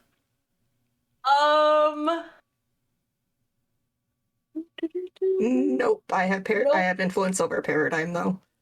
Ah, and Paradigm, do you have it? So Paradigm does not have influence over Spectre, but Spectre does have influence over Paradigm. Is that correct? Yes. So influence is useful potentially in this situation because Spectre, what that means is that you have an opportunity, if you would like, Meta, to take advantage over your influence over Paradigm by surrendering the influence and either giving her -2 on a move they just made after the roll. So applying a penalty to the Pierce the Mask roll, inflicting a condition on them, or taking an additional +1 on a move targeting them after the roll. Since you're not making a move against Paradigm at the moment or targeting Paradigm at the moment, it's probably those first two. How that could play out mechanically is you could conceivably do something to inflict a condition that will make piercing the mask more difficult, or wait until the roll. Because I think you kind of know what's coming, or you can wait until the roll and impose the difficulty. Either way, or do nothing, but because it requires that you surrender your influence. Yeah. Yeah, Spectre does not want this to get out, and she's aware of probably what Paradigm is attempting to do. So I think she's gonna try to make it so that she can't. So she'd surrender that influence and just be like, no, get out of my head. Okay, so let's see. You're looking at the let's see, what are we trying to you're looking to nerf Paradigm's mundane by inflicting right by inflicting which condition? That's angry. So you're going to try to make Paradigm angry. Yeah. I think Spectre would lash out and on. Oh. Okay, that's comfort. Yeah, you're right. It is angry. Yeah, sorry. Yeah. So good. So what do you do, Spectre, to try to make Paradigm angry? I think she just lashes out and is like, you don't get to use your powers against me like this. You are not my friend. You are not helping me out here. You are causing problems. Get out of my head. Leave me alone. So we're going for angry, right? Because she literally just hit every single one of those conditions. Right. Yes, but mechanically, the condition that you are forced to take is angry.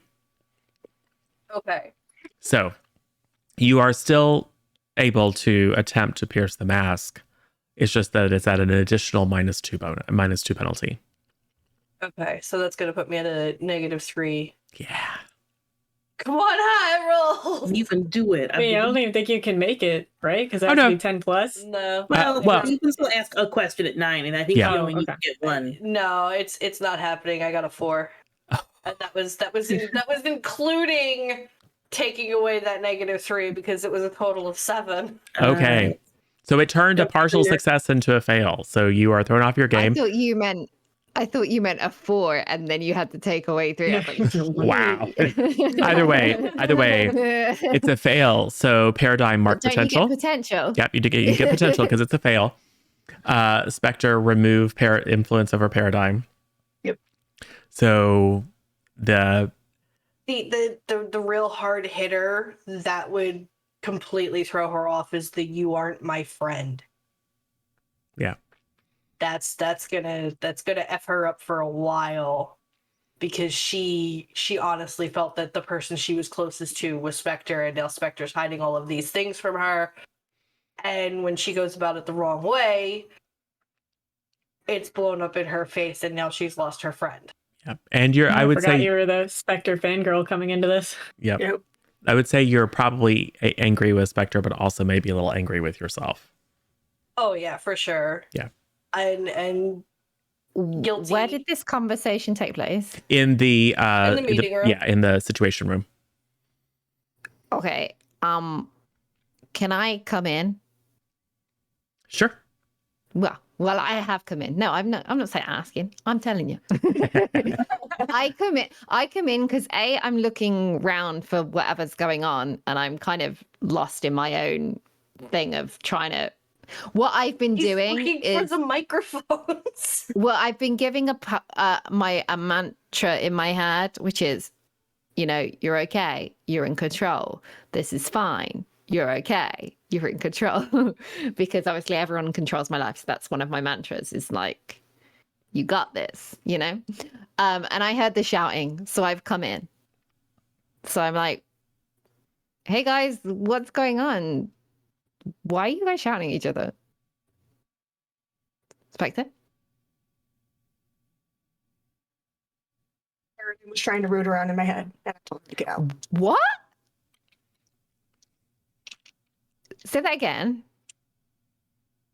Paradigm was trying to get into my head, and I told her to get out. I did not give her permission to do that, and that. Paradigm, that's not cool. Like, first of all, Paradigm's I just hear gonna you walk away. yell at. She doesn't need to be scolded, and she doesn't want to swing fists at residents. Oh, okay, so I'm gonna get mad now, just so you know. I'm gonna be, oh, okay, cool. Just walk away from the situation. That makes everything good. Like, first of all, you scream at her and tell her she has to come in the room, and then you She's try and going get to into her pause in mind her using steps. your powers. Oh, that's cool. Immediately turn around and sit there and say, yeah, well, why don't you ask her what the F she's hiding, and then storm off. Yes. And I just say, I'm not going to ask her anything because, sometimes people's business are their business. Like, Paradigm. And then I say, Spectre, I'm sorry she put you through that. Yes. Thanks. Paradigm, as you leave the room, you hear / sense that other presence. That the existence of which we don't talk about Bruno. You're currently the existence of which you're currently hiding from your teammates, but whatever. Say yes, more. She's just gonna politely tell that to F off. It's almost like it's almost like slam a door. Yes, I heard that, Paradigm. You need to put a quarter in the swear jar.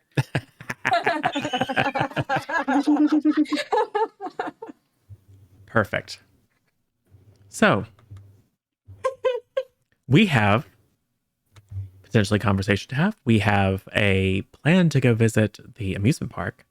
And we have a certain rendezvous that Spectre wants to make. So what happens? They're going to the amusement park by themselves. She's too angry. She's not going. She's packing a bag and she's just going to take off for a little bit. I'm going to come out of this meeting with impact and I'm going to be like, where the hell did everybody go? I was going to say, I don't think anybody's actually going to the amusement park because Tilly invited Paradigm and Spectre. Spectre's not going. Impasse and Resonance didn't get an invite. So I don't actually be alone on the Ferris wheel, you guys. I mean, I'll invite Resonance at this point if you want to. It wants to help Paradigm though, so I don't know. I'm really sorry. I would go. Thanks for the second thought. But I have to go.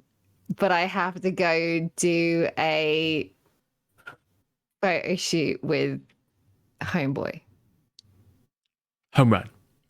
Home run. Yeah, that's a Homeboy. Your nickname is Homeboy. Yeah, Homeboy over here. No, Home run. Cody. His name is Cody. Sure. All right. Oh, and Impasse needs to Okay, cool. So while that is happening, Impasse is in the communication center talking to Impact. Yeah, can I do the fireside chat? Yep. Last time I did this, I failed it, so hopefully maybe this time I could have a little bit better. Nice. Okay, 10. All right. So what is the full success condition on fireside chat? When you seek advice from your mentor, roll plus the label they embody. On a hit, they will tell you what to do. On a 10 plus, mark potential if you follow their advice and take +1 ongoing to follow through. And then the others is if it's a miss or a lower roll. Got it. So Let me check what their label is because I think it was savior. Okay, I'm good. I don't have any negatives for labels, Okay. so a lot of zeros, but Okay. So, Impact appears to be like you make connection, and then an additional you can see just as it's spinning that an additional verification protocol is being run, and but eventually after maybe 5-10 seconds, the screen pops up and there's Impact, mask off, looking distracted. Yep, what is it? Report. much you're following, but Paradigm's been having visions of another apocalypse oncoming, and it involves the entire team. I don't know how much if he's been watching security cams or whatever, but I'm going to assume no, that he hasn't seen it yet. No. It doesn't, certainly has the ability to, but doesn't actively, to the best of your knowledge, doesn't like spend all day watching you guys on a live feed. Well, what do you want me to do about it? Is it like the last one? Completely wrong? That was my thoughts, but in this case, it seems she's giving us directions to kill innocent civilians, any non-powered people, and in this case, instead of a anti-superhero apocalypse, it's the superheroes have taken on a survival of the fittest attitude and have decided to take over the world that way, and all of us are attacking innocents in her visions.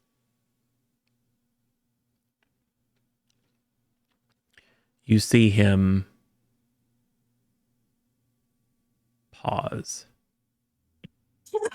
and look maybe more worried than he ought to be. It's like you can't trust, can't rely on powers. I've told you that since day one.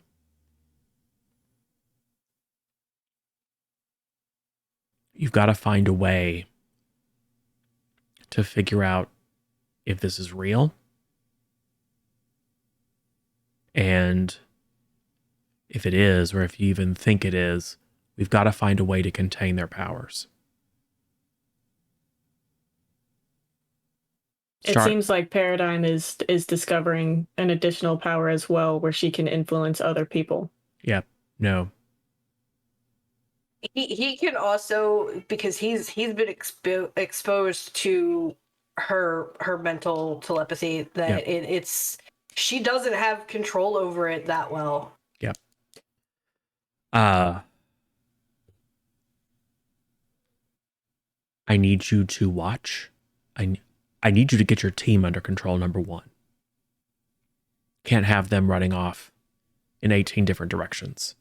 You need to get them under control and rally the forces. And then you and I are going to work on finding a way to neutralize their powers. If there's even a chance that this could happen, we need a way to neutralize any and potentially all Super's powers, including yours. Understood. I don't like being right about everything. But hopefully now you can see the wisdom of my guidance not to rely too much on powers. It's inevitable that having a minority of people with powers is going to cause conflict. So even if Paradigm's vision isn't accurate or is like the last one, misinterpreted, yeah, I've got to make some calls. Keep me informed. Click.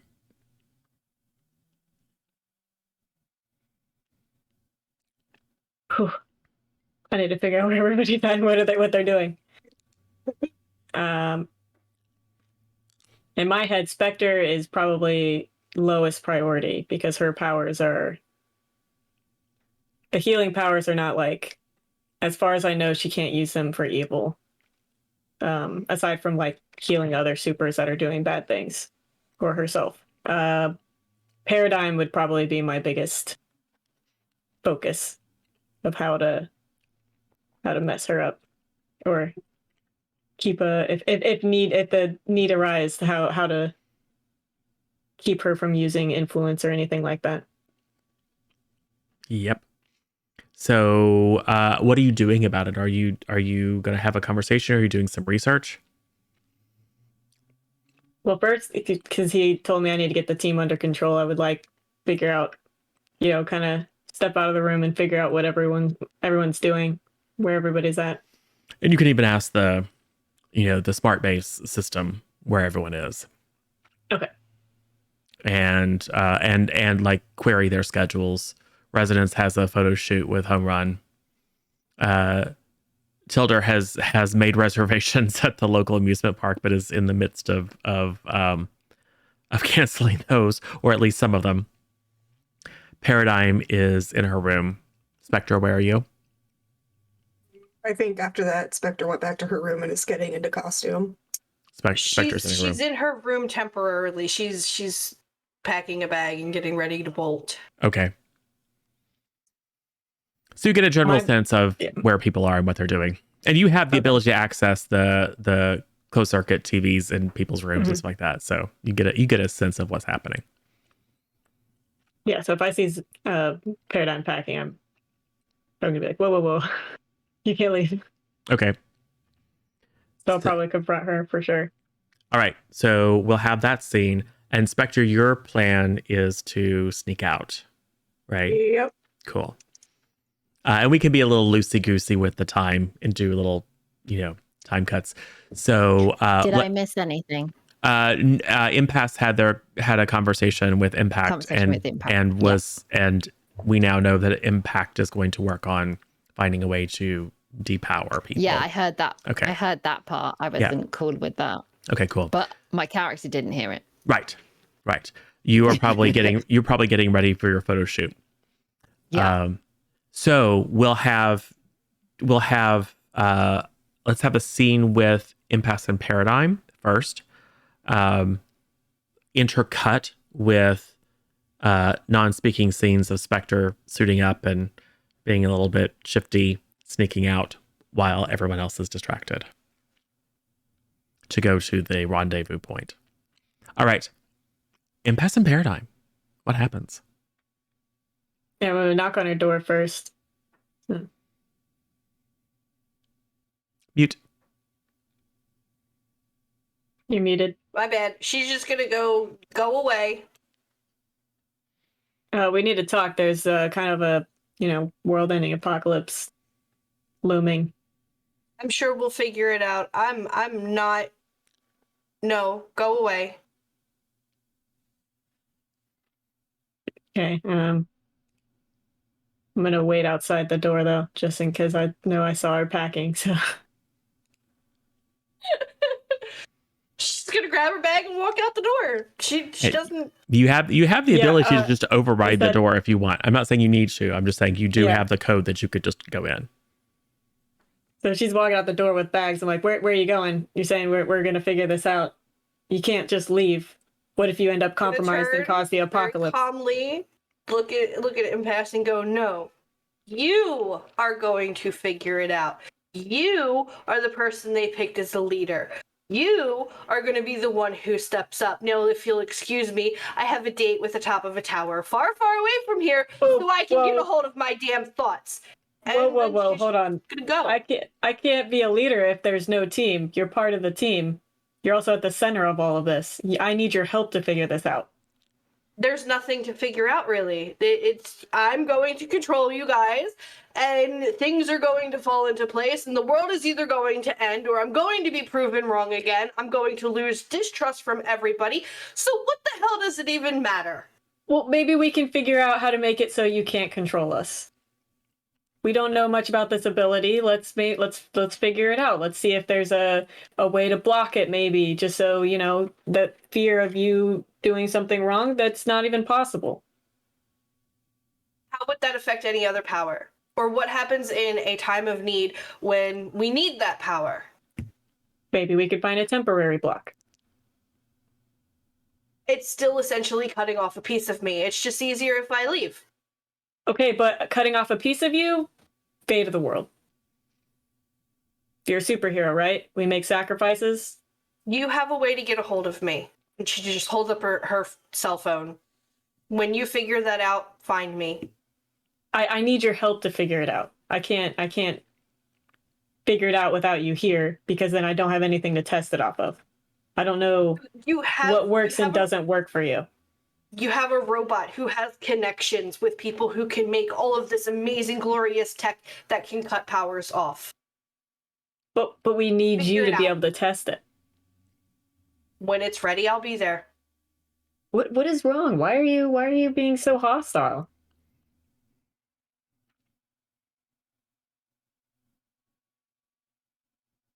She's just gonna just kind of freeze because she doesn't want to admit that she was in the wrong. Wait, did I do something? No. It wasn't you. It was me. And I see how much of a threat I'm going to be because I used it against the one person I thought I was close with. And with that, she's going to tune everything out. What does that mean? Clearly I missed something there. Okay, I need Tilly. All right. Oof, and she's gone off to find a high tower to sit on and brood. Okay. So Spectre has just snuck out of the hatch into. Go ahead. Michael, can I just add something Sure, before sure. that? Is I just come out of my room after this and just go, and she said I was a drama queen. And that's like, Yes. What a bitch! I'm just like, oh my god. Yes. I'm not a bitch. All the last episode, you quarters of kept the swear going on jar. at me about how dramatic I was and stuff, and you've spent this whole episode yelling at people. Yep. Can I not be the leader anymore? And It's resonance. just one of those little graphic things at the end, you know, like where it's like been this big dramatic scene, and then somebody comes in and is like, "Way." Yes. And resonance, you think you hear you don't know if it's a live audience or a laugh track, but you think you hear a little echo of and clapping. I'm like Like you do at one of those ends right before commercial break. yeah. But instead of commercial, we see a silent scene of the hatch and the floor of the warehouse open, and Spectre kind of sneak out, closing it very gently behind you and starting to make your way. When you hear the lock cycle again, like someone's coming, so you dodge and hide behind some of the old dusty crates as Paradigm makes her way out, and then heads off with a purpose.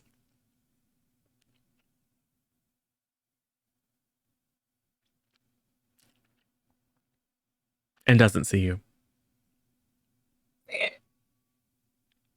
think, like, I feel bad because I just kind of lashed out because I was scared of her finding out. And I didn't mean to make her leave. Is there... Yeah, she'll come out of her hiding spot and be like, Ren, wait. I shouldn't have said what I said, but you shouldn't have done what you did either. And I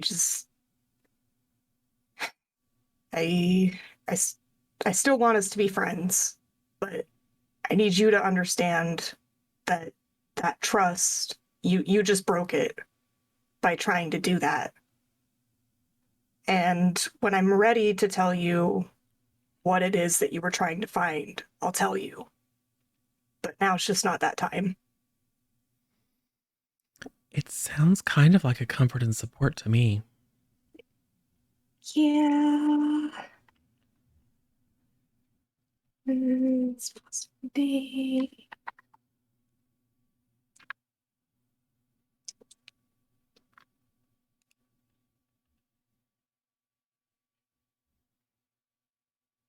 Very good. A 7. Wow. So that's a hit. So you hear that paradigm. You can open up and either mark potential, clear a condition, or shift your labels.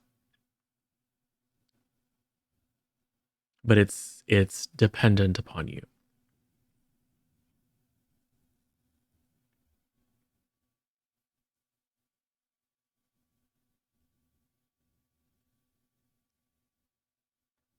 And by which I mean you can choose not to open up, but it's not like it Spectre's reaching out pierces through the anger, so you have a moment to think clearly. You aren't controlled by that condition.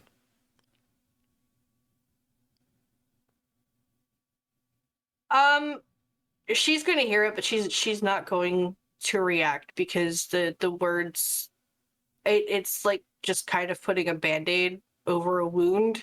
It's not effective. She's still hurting and still reeling from all of that, plus her own actions. So there's just gonna be a potential mark, Okay. and she's just gonna keep going. All right. Without saying anything, or do you say something? No, she's not gonna say anything. She paused long enough to listen, but upon that point, she's not walking anymore. She's literally putting her hands down and going up. She doesn't want any more human contact. Okay. So you just see Paradigm pause for a moment, put her head down, half expecting her to turn and talk it out, and then self-telekinesis off. I should probably make you roll to unleash your powers, but this is a purely narrative effect, so it's fine. And then flies off into the sky. That'd be super embarrassing. It's just She just falls on her face. right. No. So with that, Spectre, what do you do? I mean, she's a little upset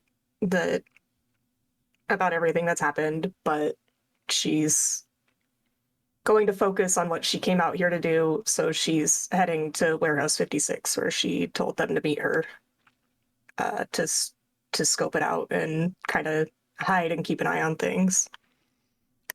All right. Well, we can jump. We don't have to be purely linear. Let's jump ahead to you were up on a catwalk watching. And at the appointed time, 5 people filter in. 3 of them are clowns. One of them is a bearded lady. And one of them is a very tall, very, very skinny, bald man with, like, just the way he moves, his joints are a little bit too limber. Like his legs kind of bend backward a little bit. And he seems almost elastic. That's weird, and not what she was expecting. Mom doesn't usually hire clowns at circus people. Hey, boss, you here? Says the bearded lady.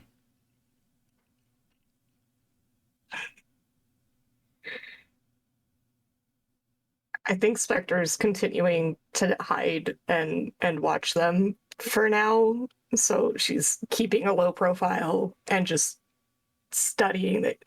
Could she assess the situation? Sure. To figure things out? That's probably a thing I should do.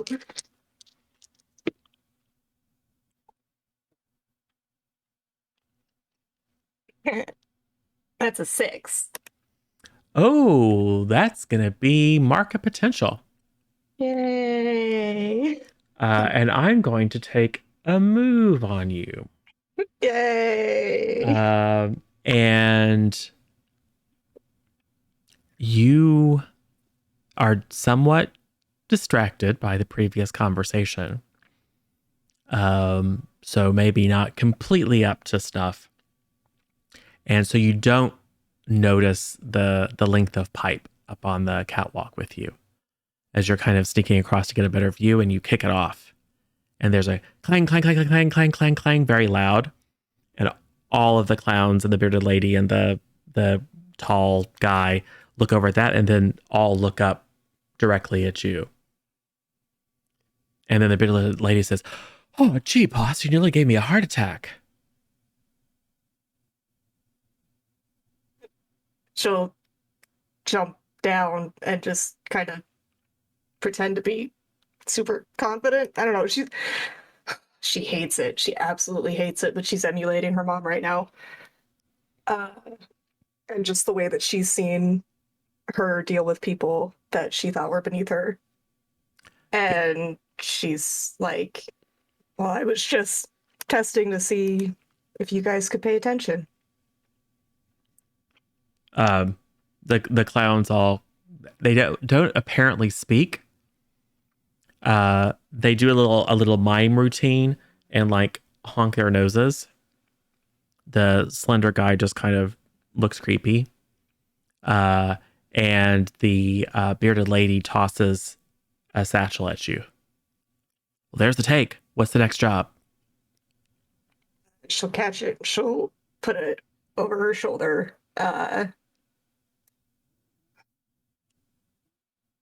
She'll be like, we're taking a break for a little bit.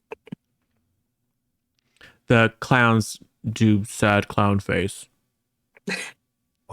Well, don't be sad. I'm working on something, but it's gonna take a little more time. The bearded lady said, "Did we do something wrong, boss?"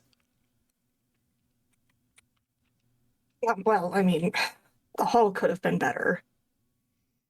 They look. I mean, really. They all kind of crouch down a little bit, flinch, as if they're expecting, like almost as if your criticism is very wounding to them. Sorry, boss. Well, what can we do to make it right? You want us to go back? You want us to hit a bank or something? We can do it, boss. I promise. Man, she's 2 for 2 and making people feel like crap. Yeah, she's hating it. She's like, I think that might be the moment that she kind of cracks a little bit. She's like, "Whoa, no, that's not. Just calm down, guys. Like, look, just go home, take a break, have a nice, relaxing evening, and I'll get back to you on the stuff."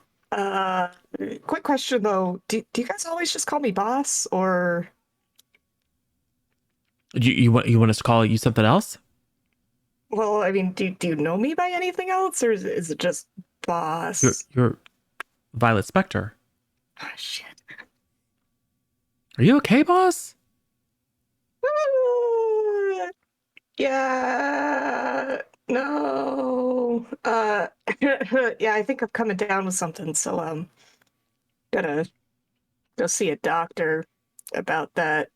I mean, we can go grab a doctor for you. No, that's fine. I like to do some of the work myself, just to Okay. get out there. Well, we'll go back to the circus. Let us know when you need us. Yeah. Hey, where's the circus again? Because I mean, you guys travel around a lot, so. At the fairgrounds, boss. Right, the fairgrounds. I knew that. I was testing you and you passed. Good job. Yeah, The, think, the good bearded to lady looks at the skinny guy, and he just kind of goes, like holds his hands up, but they like that bend at really weird angles. It's a little bit gross to look at. There's a slight popping sound as you can hear like some of his joints go out of socket and then pop back in. Yeah, I think that I'm getting like a fever, so you guys better go back to the circus, and I'll meet you there later. Okay. The clowns will mime being sick and like taking each other's temperature and stuff like that, and we'll go back in, and you can see now as they exit the warehouse door that they arrived in a very, very tiny car. That they all, I mean, the bearded lady is very, very hefty, so she gets in and it kind of sinks down. The clowns climb in, and you can see the weirdly jointed guy just kind of fold himself up and squeeze in, and then you hear "ooga ooga" as it drives off. All right. Yeah, she's gonna head back to base. With the satchel, right? Yeah. Okay. Yeah. Cool. Are you curious what's in the satchel? Yeah, I think she does open it up to take a peek inside. Best guess, $250,000. I should have asked him where they got this. Even better. You should have told me before. Yeah. Oops. Oh no. Okay. I think she's just talking to her like out loud to herself at this point. She's like, okay, look, I could just go back. I could say that I was like pretending to be my mom, and then I got us a mission, and we can go check out the circus, and we'll figure out where the money came from, and we'll give it back. But I didn't take it. They gave it to me because they thought it was my mom. This doesn't sound good. Whatever. And as you're looking, you see, in addition to the cash, there are a few personal items, like really, like a couple of really fancy watches, some extremely expensive jewelry. It's mostly cash. Yeah. Yeah, this is a mom hole. Oh boy. All right. Well, figure it out later. I did. She did her solo thing, and now she feels ready to come back to the team with it. Okay. Cool. Resonance. You need to go do your photo shoot. And we'll say this is so we'll cut to limousine coming to pick you up. And you're doing a photo shoot at the dock, so it's not even that far away from the impound. Right. Maybe the setup is that if you'll recall, there's a clean up the docks initiative being led by a cross-generational group of water powered superheroes. So you're there to do like a volunteer day and to show how wholesome you are and give back to the city, et cetera, et cetera, et cetera. You pull up, Home Run is already there. He's busy on his phone and kind of looks up and sees you, but doesn't really, the cameras aren't on, so doesn't really react. Because he's also a star. So he's very much focused on, he's Instagramming or TikToking or whatever. What do you do?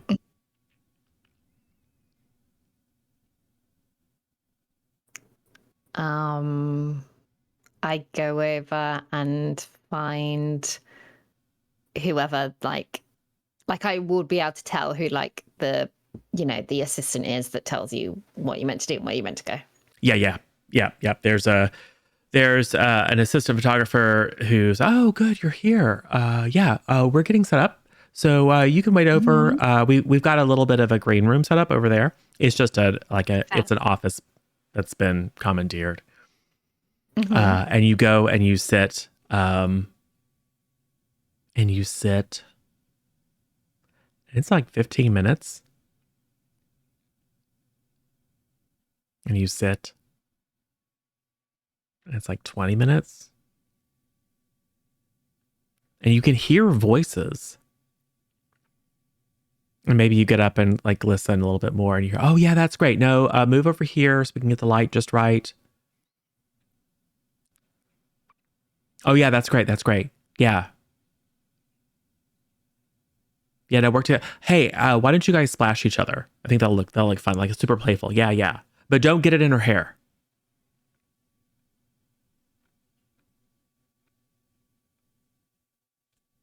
Okay, now hug. Yeah, but okay, guys, make it look like you mean it. Cody, you can put your phone down. Seriously. I know this is boring, but we've got another couple of shots to take. You're hearing all that. Okay. What do you do? Probably go and have a quick look. You are standing with Cody. And there's a bunch of assistants with like diffusers and reflectors around, and there's a photographer calling out. And you see yourself standing over on a pier. But you look strange. You look stiff. There's a big frozen smile on your face. You're not blinking. And every time the scene changes, someone comes in and repositions your arms, tilts your head. And everyone's lavishing you with praise. Oh, yeah, that's great. Oh, yes. Oh, the camera loves you. Cody seems, disinterested until it's the moment that the lens is about to be snapped, and then he turns on the charm, the smile. What do you do? I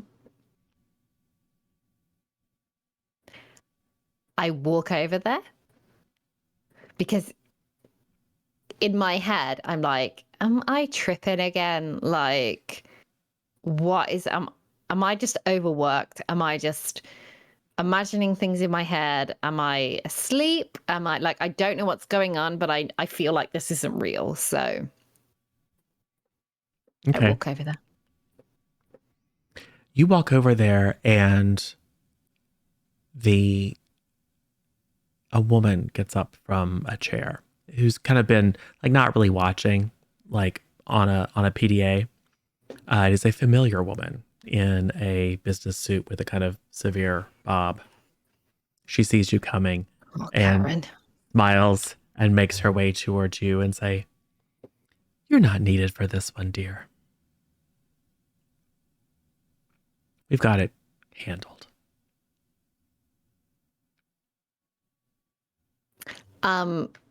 Firstly, I touch her. Yep. Like, just like, I don't say anything to her. I literally just poke her on the shoulder. She looks at you quizzically and kind of brushes her expensive suit where you touched her. Can I feel her? Yeah. Okay. So I say, okay, so if you're real and I'm real, who's that? Because that is not me. So you don't got it. Who is that? And I literally walk past her to the other residents. She grabs your arm. It's not painful, but it's very strong. And you tug, and it, like she doesn't even wiggle when you tug. That's the real you. That's the you that matters. That's the you that everyone wants to see. So why don't you just take a break and let us take care of everything? Why don't you let go of my arm? I don't think that would be wise. You're going to cause a scene. And I say, you already are. Now, get off my arm, please. She's not letting go.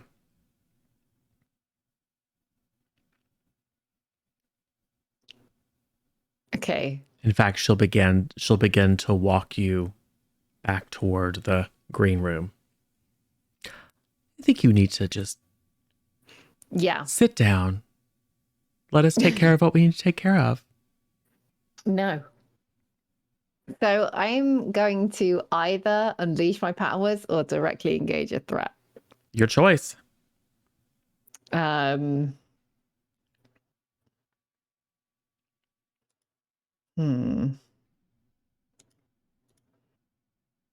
Dee.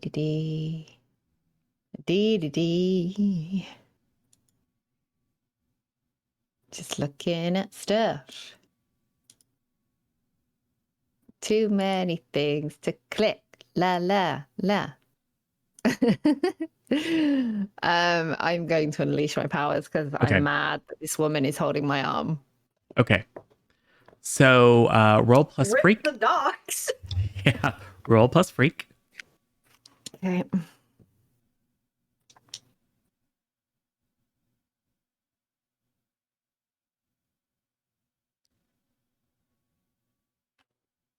I only got an 8. So describe what it is that you're attempting to do, and then we're going to pick a condition for you to mark, or I'll tell you how it's unstable or temporary, depending upon what it is you're trying to. I am going to electrify my body so that she lets go of me. Okay. Like send a sharp, like, electric shock down that. Yes. Yes. So you do.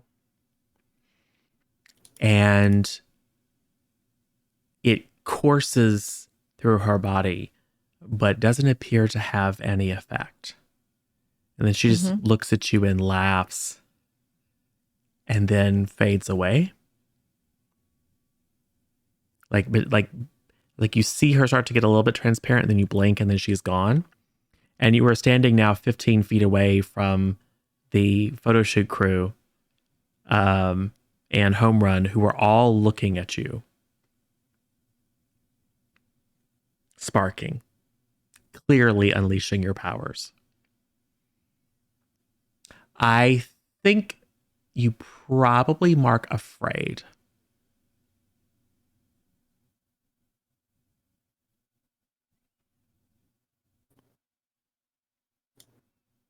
So what do you do? The woman is not there, but everyone else is. And Okay, probably just warming up, guys. one of the photographers goes to take a picture, and one of the directors like puts the camera down. It's like, no, not this one. Hey, Lala, what's happening? I was just warming up. Sorry, you know we've got to keep ourselves conditioned. Yeah, the whole point of the shoot is to like show that you guys are just like regular folks like everybody. This is not a power situation. I totally get that. It's just every now and again I just have to train myself. Sorry, that's what I was just doing in my while I was waiting in my spare time. Sorry that it distracted you. Yeah. And then the shoot director will go over and they'll look at you and they'll kind of whisper back and forth and go, you know what, this we don't really need. I think we can just take establishing shots and then we'll call you guys for an interview. I mean, I think the important thing is to show that the situation of the docks is improving. And I think we can just take care of the rest with the article itself. So sorry to take you away from whatever it is that you're doing, but wrap it up, folks. They just look very kind of like suspicious. Because as you think back on it, it wasn't like you were using your powers, you were unleashing them. So it was a big dramatic display. And folks look kind of freaked out. That kind of okay. Because they're all non-powered, and with the exception of Home Run, and they all know what you can do when you unleash. It can be pretty darn dramatic. They're kind of like, Lala's in a mood. we're just going to say no problem. It's all fine. Now who's being the drama llama? It's still you, but that's fine. Mm, Wow. okay. So what do you do? Or say?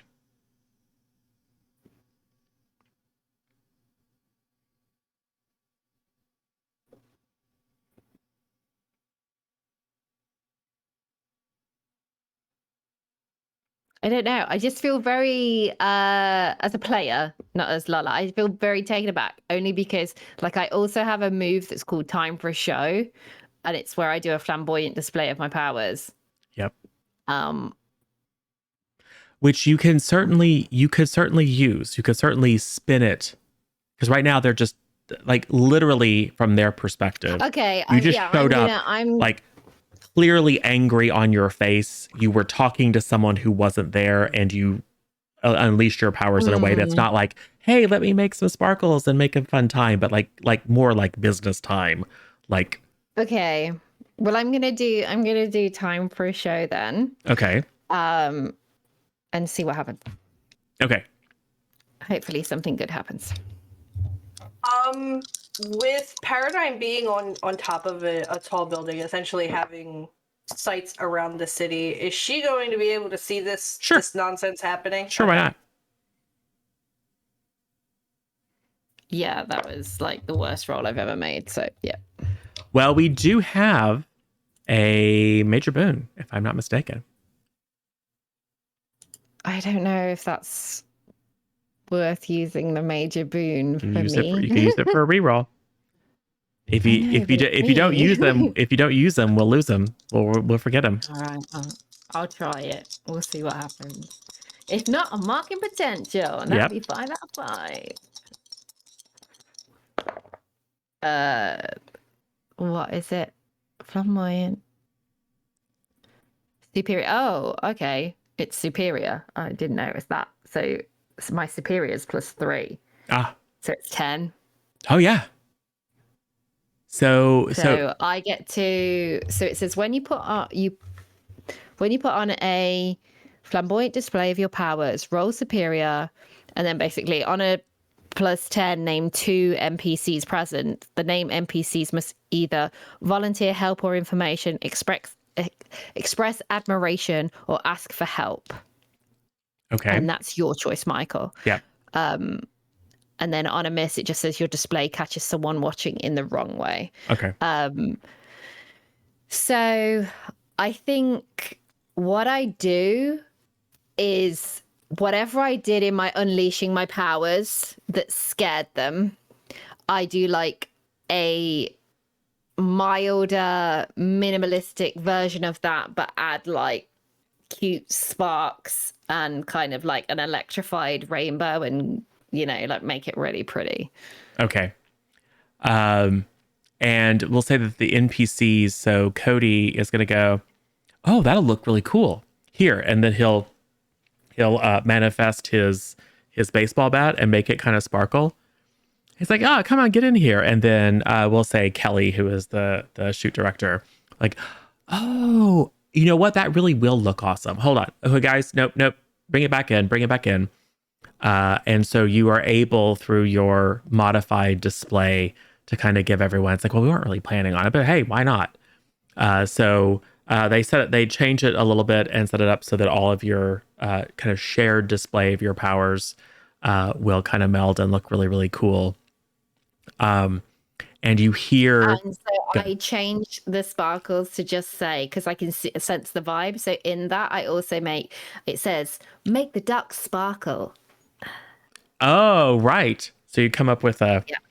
Yes. So home run and resonance making the dock sparkle. Yeah. So, and it says like sparkle or something like that. Perfect. In like sparkles. Perfect. Mm-hmm. So yes, the photo shoot continues, but I will say something about. Okay, now move your head a little bit to the left. Okay, no, up the angle that the specificity of the direction that you're receiving. It's like, yeah, move your hand down. Okay, now put it around his arm. It's a little reminiscent of that kind of marionette like scene that you were watching before. So while you're able to maintain the smiling face and the sparkly powers, internally it's a little bit, yeah. But you do hear an applause track very, very faintly in the back of your head as you're performing, as you're being the product. So, and you do have the afraid condition. Cool. So 2 of you have conditions. Lovely. What's the next scene? I want to work with Tilly to start figuring out how to neutralize some powers to include my own, All right. following Impact's advice. So, what do you go and find? Where is Tilder? Probably just in the kitchen, busily canceling tickets. Right. So, impasse, you find Tilly in the kitchen. What happens? Oh, did you want to go to the amusement park? I can uncancel the tickets. No, that's fine. Go ahead and cancel them. We've got more important things to do. With that whole apocalypse thing, I think it's important we figure out a way to temporarily neutralize our powers if something ever came up like that. That way we're not hurting innocents. You know, you never know if something happens where we get mind controlled or whatever. And I would rather not, have to take more extreme measures. Would rather just find a way that maybe we can temporarily disable some powers to include my own. I'm not excluding myself from that. I was hoping maybe between you and me, we could maybe figure out some ways.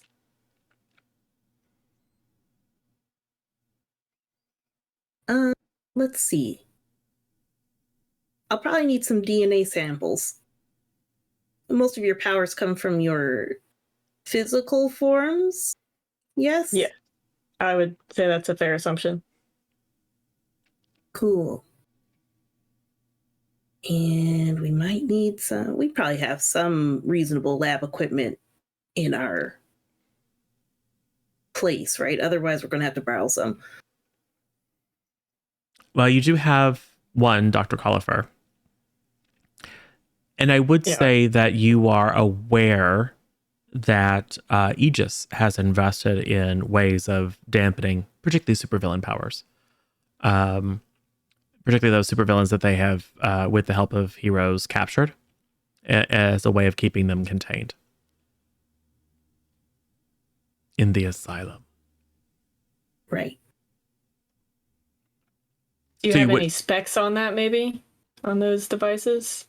Or a way you can access those specs? Definitely not, I don't think. That seems like something that Aegis would have. It'd be proprietary. It would 100% be proprietary, but that doesn't mean you couldn't get them. We could try. It would be... I mean, I know that being elite Haxor is not technically one of your powers, but it is kind of. Yeah, I do appreciate how I've acquired a lot of powers just because, well, you're a robot, so... It's all narrative. It's all narrative, yeah. It would be illegal if we got Aegis information how to dampen powers, but we could try to get it.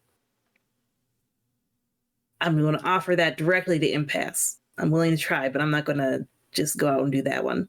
I mean, we are talking about fate of the world here.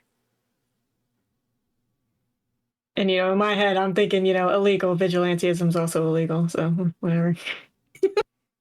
Right. It's not, I mean, what you guys do is kind of legal, sort of. It's just, but it's like a wink and a nod. Yeah. All right. Well, I'll try to hacksaw some of that up. I think let's make it unleash powers. Okay. Because it's specifically the extend your senses version of that.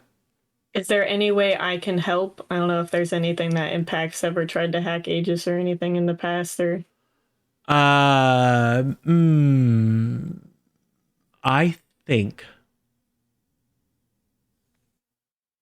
you could assess the situation. No. been reading the files. Oh yeah. Oh yeah, that probably helped. No, I will say that I did get a 10. Ah. Yeah, well, Then don't I mean, so narratively you're able to lend a little bit of additional guidance. Like maybe you've heard of some of the programs. So yes, you were successfully able to hack into the Black Ops R&D kind of section of Aegis. And how focused are you? Meaning, are you just gonna try to grab everything you can, or are you being very? I think I'd be trying to grab anything related to power suppression, schematics of such things, and so on, but not a broad range of anything that's in there. Yep. So there are, we'll say, 3 different programs. There is a program that was designed to use effectively gene therapy. It was mostly proposed as a way of helping, as a treatment for people whose powers were either like extremely dangerous and difficult to control, so as a therapeutic, and proposed as a way of dealing with like extremely powerful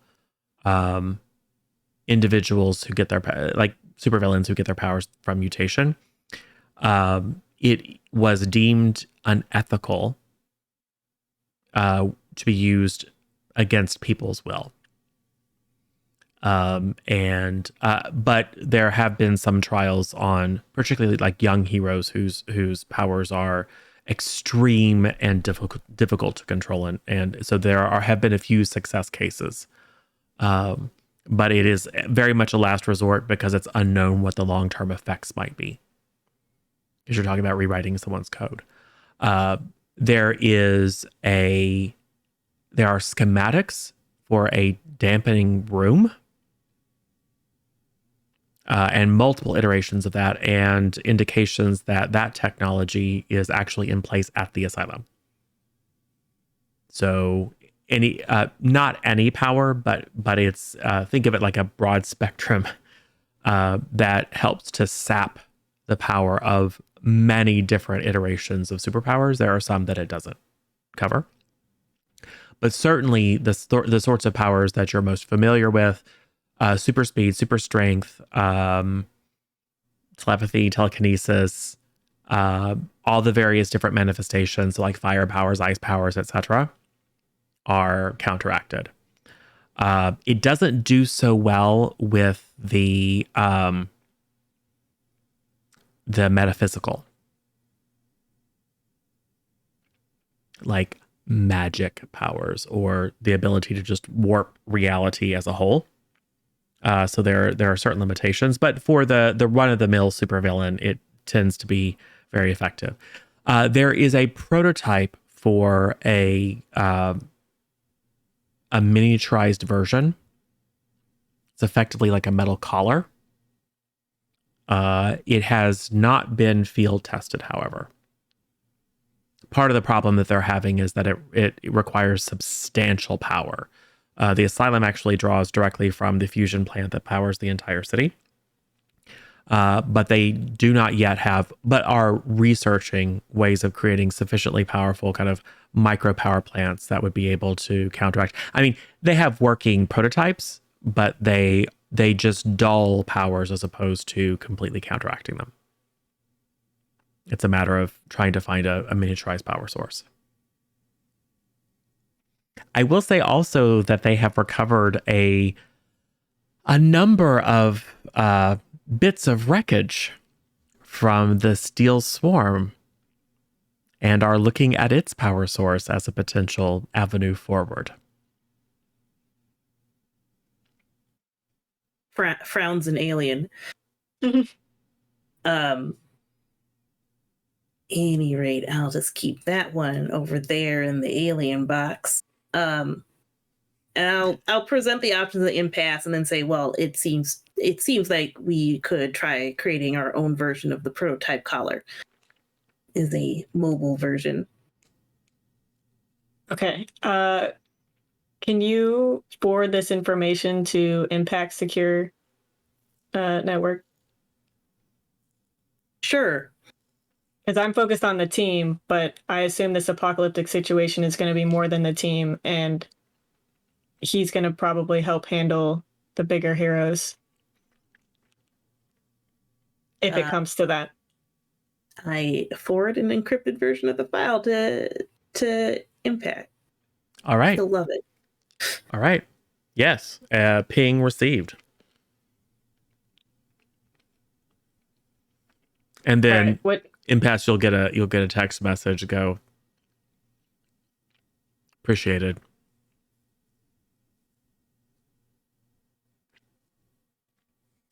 Oh, it did good. All right.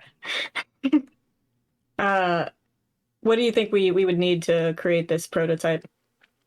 Um, I don't think we have the materials here necessarily. Especially, I don't know what we would do about the power source. I mean, Resonance has a power source, but obviously she could be one of the issues, so that would well, really rely maybe on it that. could be a self-feeding system where it could contain it. Be tweak it Specifically for Resonance. power. Yeah. That I That's will true. say is so we'll add that truth to the narrative, that the challenge that they have found is that they're not trying to create something tailored to each individual. But it should be easier if you knew specifically the powers and the individual that you are trying to negate, to have the nullification field be directly powered by those powers, to effectively tune it to the individual. If you feel like if you can get your hands on some raw material from the Steel Swarm ship crash, particularly since you have an innate understanding of that technology, that it would be not immaterial, but it would be relatively straightforward for you to fashion customized versions. Yeah, so we just need to find the materials. I'm going to look up if anyone else besides Aegis had found bits of the ship. I would assume Lytech might have grabbed some. Oh yeah, But and people. Yeah, I mean, people everywhere. Yeah. There is I will say that it is an open secret that there's a thriving kind of black market in people. It's like, you know how people go into construction sites at night and clip out all the wiring and copper pipes to sell them?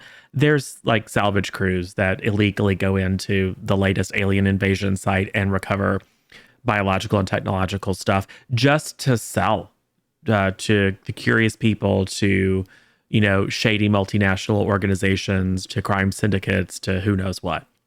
If only we had a large sum of money with which to purchase such things on the black market. Right. As Spectre walks back in. I could get a sum, but it would take a large amount of money. Yeah, Spectre walks back in to precisely that. Kind of like freezes with hand on the satchel, like, well, I have a solution to that problem, but we also probably don't want to keep it. Wait, what? Yeah, what? So, and I think she'll take the satchel off and like put it on the tail and be like, okay, I didn't take this. It was given to me and I intend to give it back to wherever it came from. So I okay, completely honest. I got a text earlier from an unknown number. It was saying something like boss, we did the job. Where do you want to meet up? I told them to meet me at a nearby warehouse. And just went and did that just now. And that might be why Paradigm left, because she knew that I was doing a thing and she didn't like that I was keeping it a secret. But anyways, not important. So these like circus people showed up and they gave me the satchel and they think I'm my mom. Well, they didn't say Violet Scepter. They said Violet Spectre. Oh, shoot. Yeah, so they compared me to my mom and uh yeah. So they gave me this and I put my hand on Spectre's shoulder.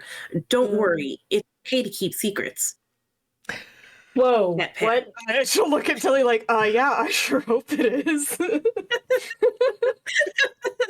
Um, yeah, I don't know if that was, I mean, because what if something happened? We didn't have any idea of where you were.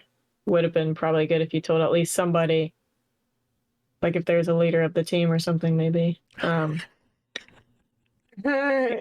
if you got captured or something, we would have had no way of knowing who you were with or what happened. Just for the future. Yeah, look, there was a lot happening. Paradigm was trying to like get into my head, and then I yelled at her, and I think I made her really upset, and I feel really bad about it. But like, I had to do this. It was just I don't know. I'm just I gonna thought scan the money to see if I know where those serial IDs came from. No reason. Yes, there are two. The vast majority came out of ATMs, but not like all out of one ATM, but look like maybe through like 100 withdrawals. There's a little bit of cash that is like folded or wadded or clearly came out of someone's purse or wallet. And then there's a few that look like they maybe came out of a bank, like directly, like from a cash check or something, or possibly from a store. But clearly, like dollars that are in broad circulation, but came out of some place where just from the physical assessment where they were stored together. Mm-hmm. Some that like clearly came out of people's wallets, but the majority of them look like they came out of ATMs.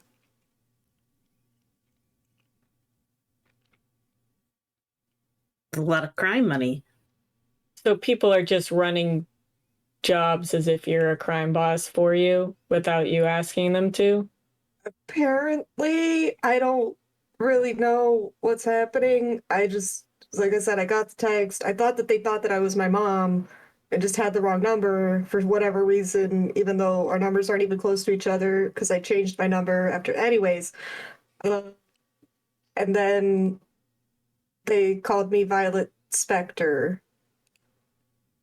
Think your mom's involved in this, trying to tempt you maybe with a lot of money to give you a taste of what it's like?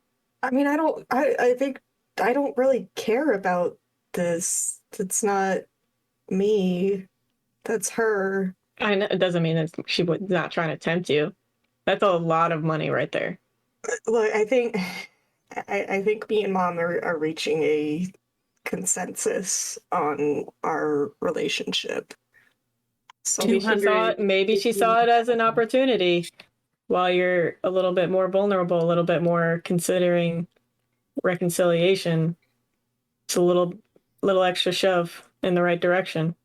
I mean, we look, just I don't think this is her. I don't know what's going on, but it's just a little too weird and a little too out there. If she's just been approaching me directly, I'll be upfront about that. She's talked to me, and this isn't the life for her, but I think she understands that this is the life that I want to lead. We're still not perfect yet, because, she's still a bad guy, but it's not as bad as it was. Yeah. So, if not her, who would possibly benefit from giving you $250,000? Or how, I don't know how much money it's in there, but 250. giving that much money. Oh, I think I would have told you, like, hey, this bag might have like $250,000 in it. Yeah, and Tilly's done the exact. There's even Tilly. There's some foreign currency, Oh yes, and but like just a little bit that clearly came from people's purses or wallets. None of the stuff that was withdrawn from ATMs or directly from banks or stores or whatever. Yeah. So I mean, I don't know what's going on, but they came from the circus at the fairgrounds. So if we want to try to figure it out, we could probably go to the circus. a lighthearted and find those bonding trip. people. Yeah. We do. We got a lot of things going on right now. Yeah, I know, it's crazy. You've been gone. But Tilly and I have been working on ways to figure out how to temporarily neutralize powers if need be, should there be a superhero uprising that endangered innocent people.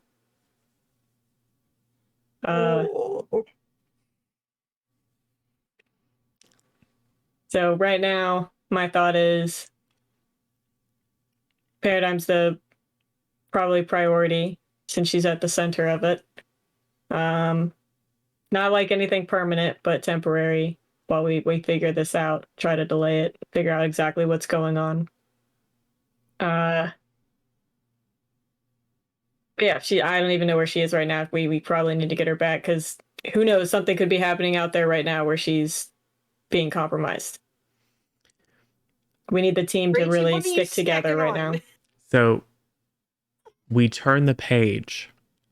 Paradigm, you are sitting on the top of one of the tall buildings. Yep.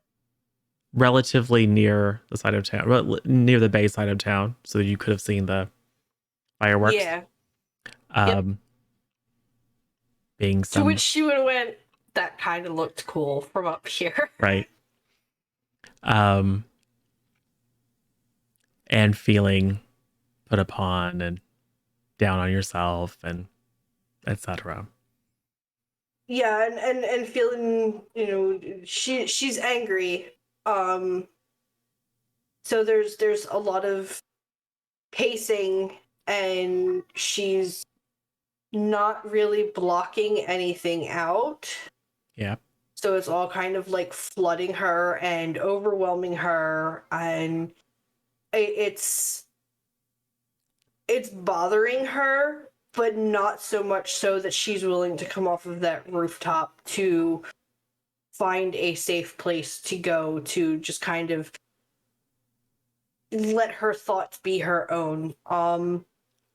So she's doing like the void and actively listening, but Right. not really listening. Well, the good news is that you're not alone. I mean, I kind of assumed as much. There's a very familiar, comforting presence. It's your mom. You sense her before you see her. And then you turn around and look, and there she is, standing on the rooftop, just behind you. Okay, but is it teenage mom or No, mom? it's mom. Okay, that's a problem. She will, we'll say for the cinematic effect, you've got your legs dangled over the side. She will sit down next to you and dangle her legs over the side and put her arm around you. Oh, I remember when the sky was clear. You could breathe the air. It used to be so pretty before it all went wrong.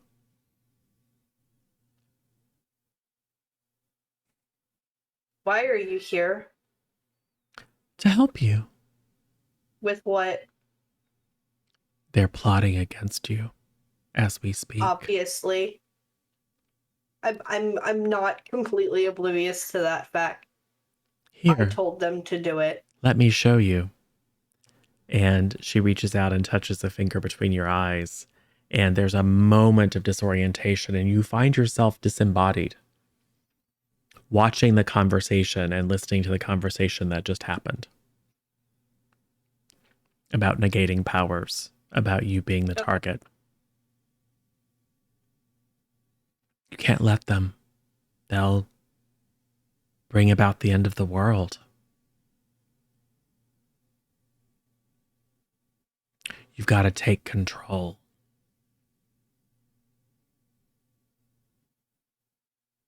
I don't want to take control. They're my friends. Are they, though?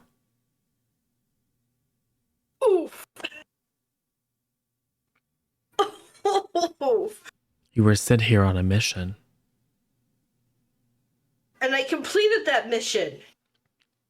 She's screaming at the void now. Yeah, right. Screaming into the void. The void is listening and it is looking at you is looking at you with empathy, a mom's concerned face. I know it's hard. We would never have sent you if there was any other choice, but you've got to be strong.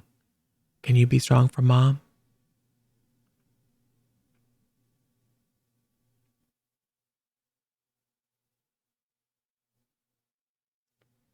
Yes, I can.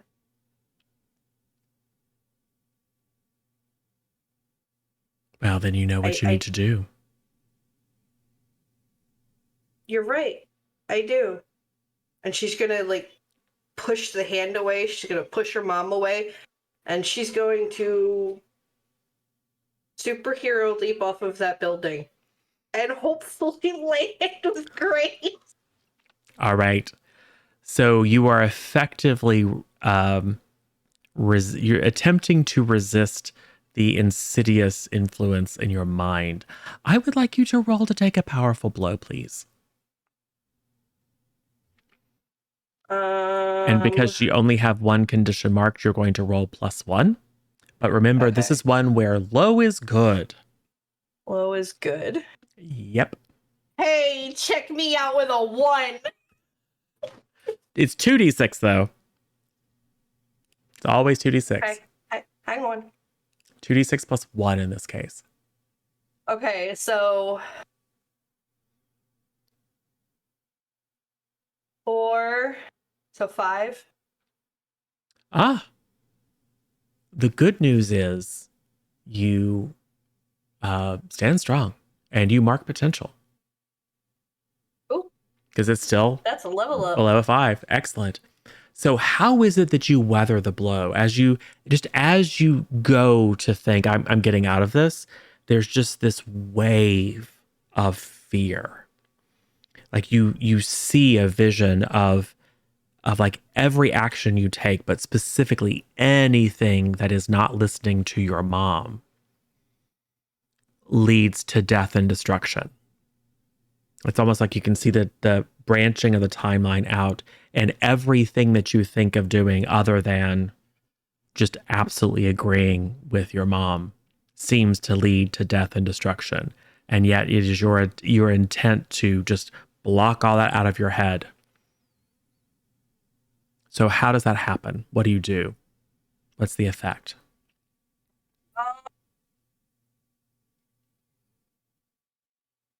You are also, I would say, in that moment, because of the success, you are aware that you are under attack.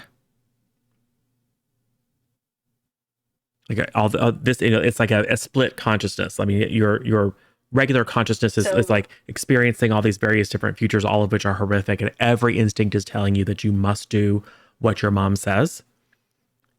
But because of your success, part of you realizes that you are currently under psychic attack. So I'm essentially going to force myself to kind of focus on the fact that we're under attack, or that I'm specifically under attack. And on the way down, from we're gonna say it's a skyrise. It's a tall tower. It overlooks the city. It's Empire State Building Yeah. in size. Yeah. On the way down, she's gradually going to have to slow herself down, otherwise she's going to hit that ground hard, Yeah. and that's going to hurt a lot. And she doesn't particularly care to be in the hospital because Right. then she can't be by herself. She's gonna, as she's slowing herself down, she's going to use whatever her little communication device is to send a ping to the base to let them know exactly where she's at and that she's having an issue immediately right then and there. Yeah. It's the SOS. You hit the SOS button. Yeah. Okay. Cool. So we have rally the troops. we have a dramatic moment. I mean, you'd even got to the point where you and your mom are like heads together leaning, and you know, it's a very touching moment as she's comforting you. It's like, you know what you have to do. And then we get the moment of determination in your eyes. Yes, I do. And then you just leap off the building. And as you fall, we see your thumb hit the SOS on your phone. And then we cut back to the impound, and whoop, whoop, whoop, whoop. Alarm goes That off. timing. You all get the notification. One of your team members is in trouble. What do you I do? hate it when you're right. Yeah, let's go. We gotta go. Yeah, we gotta go. Wait, I'm already in Yeah. costume. I'm running out the door. Yeah. And residents, you also received this. You have just wrapped up everything. And people are very understanding. So, oh yeah, it looks like you gotta go. Do you want us to send a camera crew with? No, I'm good. Okay. Well, let us know. And then they go back to packing everything up. Cool. So all of you receive the distress signal. What do you do? I know the three of us will head out. yeah. Or at least I assume Spectre and Tilly are gonna go Yeah, with me. I'm like running to Yeah. the door as soon as Yeah. it goes off because Um, kind of my fault. That she's I'll parallel. grab both of you and we'll spring over there using the Oh bouncing dear tower. God. Yeah, Oh hold god. Thank God we didn't need a KJ's before this. on. Cool. So, just a little funny haha aside. I used to play Champions online like fervently. Mhm. And the one superpower that I could never take for transportation was super jump, because even though it's not physically happening to me, I feel my stomach go up and I feel that immediate like going down a hill sensation. I don't like it. That's why I don't ride roller coasters. My main in City of Heroes used super jump all the time. It was great. Oh my god, it makes me nauseous. Cool. Well, and this is, I'm going to say in this scenario, Time to do it. it's just something that you can do, Tilly. Because this is your core power. And I mean, it's important that you get there fast, but it's not like you're trying to stretch yourself beyond the way that you've used your powers before. So you can create little baskets to hold, or a basket to hold Spectre and Impasse in, and then just start super jumping over it. And it's not that far away. It's not that far away. Residents, what do you do? I think my limo just takes me there. Yeah. You just tell Jeeves. Yeah. Give him the address. Yeah. And I'm tell just like, change of address, Dreves. okay, cool. Yeah. And of course, you know, pedal to the metal, floors it. So as Tilly is leaping over tall buildings with a single bound, you can see a big stretch limo moving at unsafe speeds, but being very expertly driven, and pulls up with a little bit of a screeching halt, and Residence pops out just at the time that you are decelerating with your hard light beams, bringing Spectre and Impasse. So the team is reunited. Paradigm, you were able to slow your descent. And it's been maybe a minute since you hit the ground. Okay.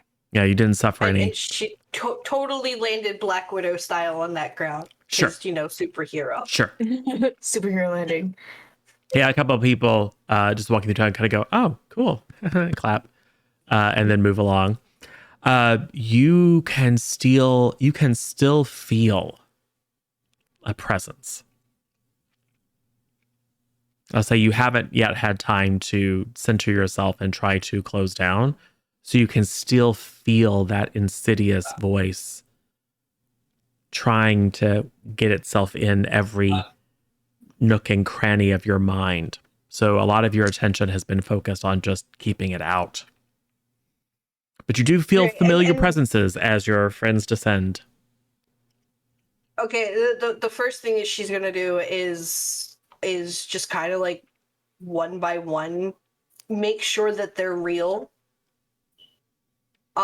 Because that'll give her something to focus on a little bit more solid, if that makes sense. So the first thing she's gonna do is she's gonna look at Resonance and go, what was the last important thing that I had you do for me? Something that really only Resonance would know. I'm like, And I then- thought you called the SOS. What's with the quiz? Just trust me, please. What was the last It's thing? resonance. Which is exactly what residents would say. Right. And then she just looks at Tilly and she goes, Tilly, I need the crappiest pun you can give me right now. Oh no, you know I'm very bad at coming up with these under pressure. It takes a lot of forethought. No, that's just a bad pickup line. I'm sorry. Give me a second. Which is exactly what Tilly would do. What is going on? I thought Meanwhile, she looks like she's crazy at this point. She's gonna look at Impasse and go, what's the one thing? I don't know. Are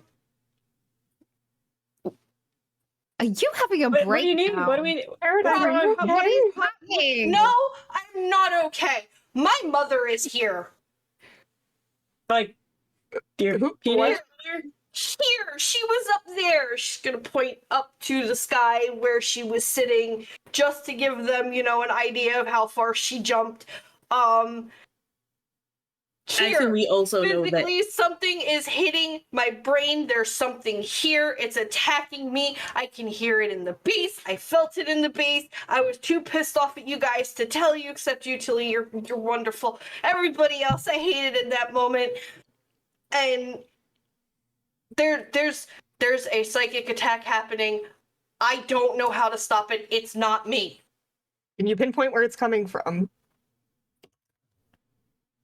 Maybe.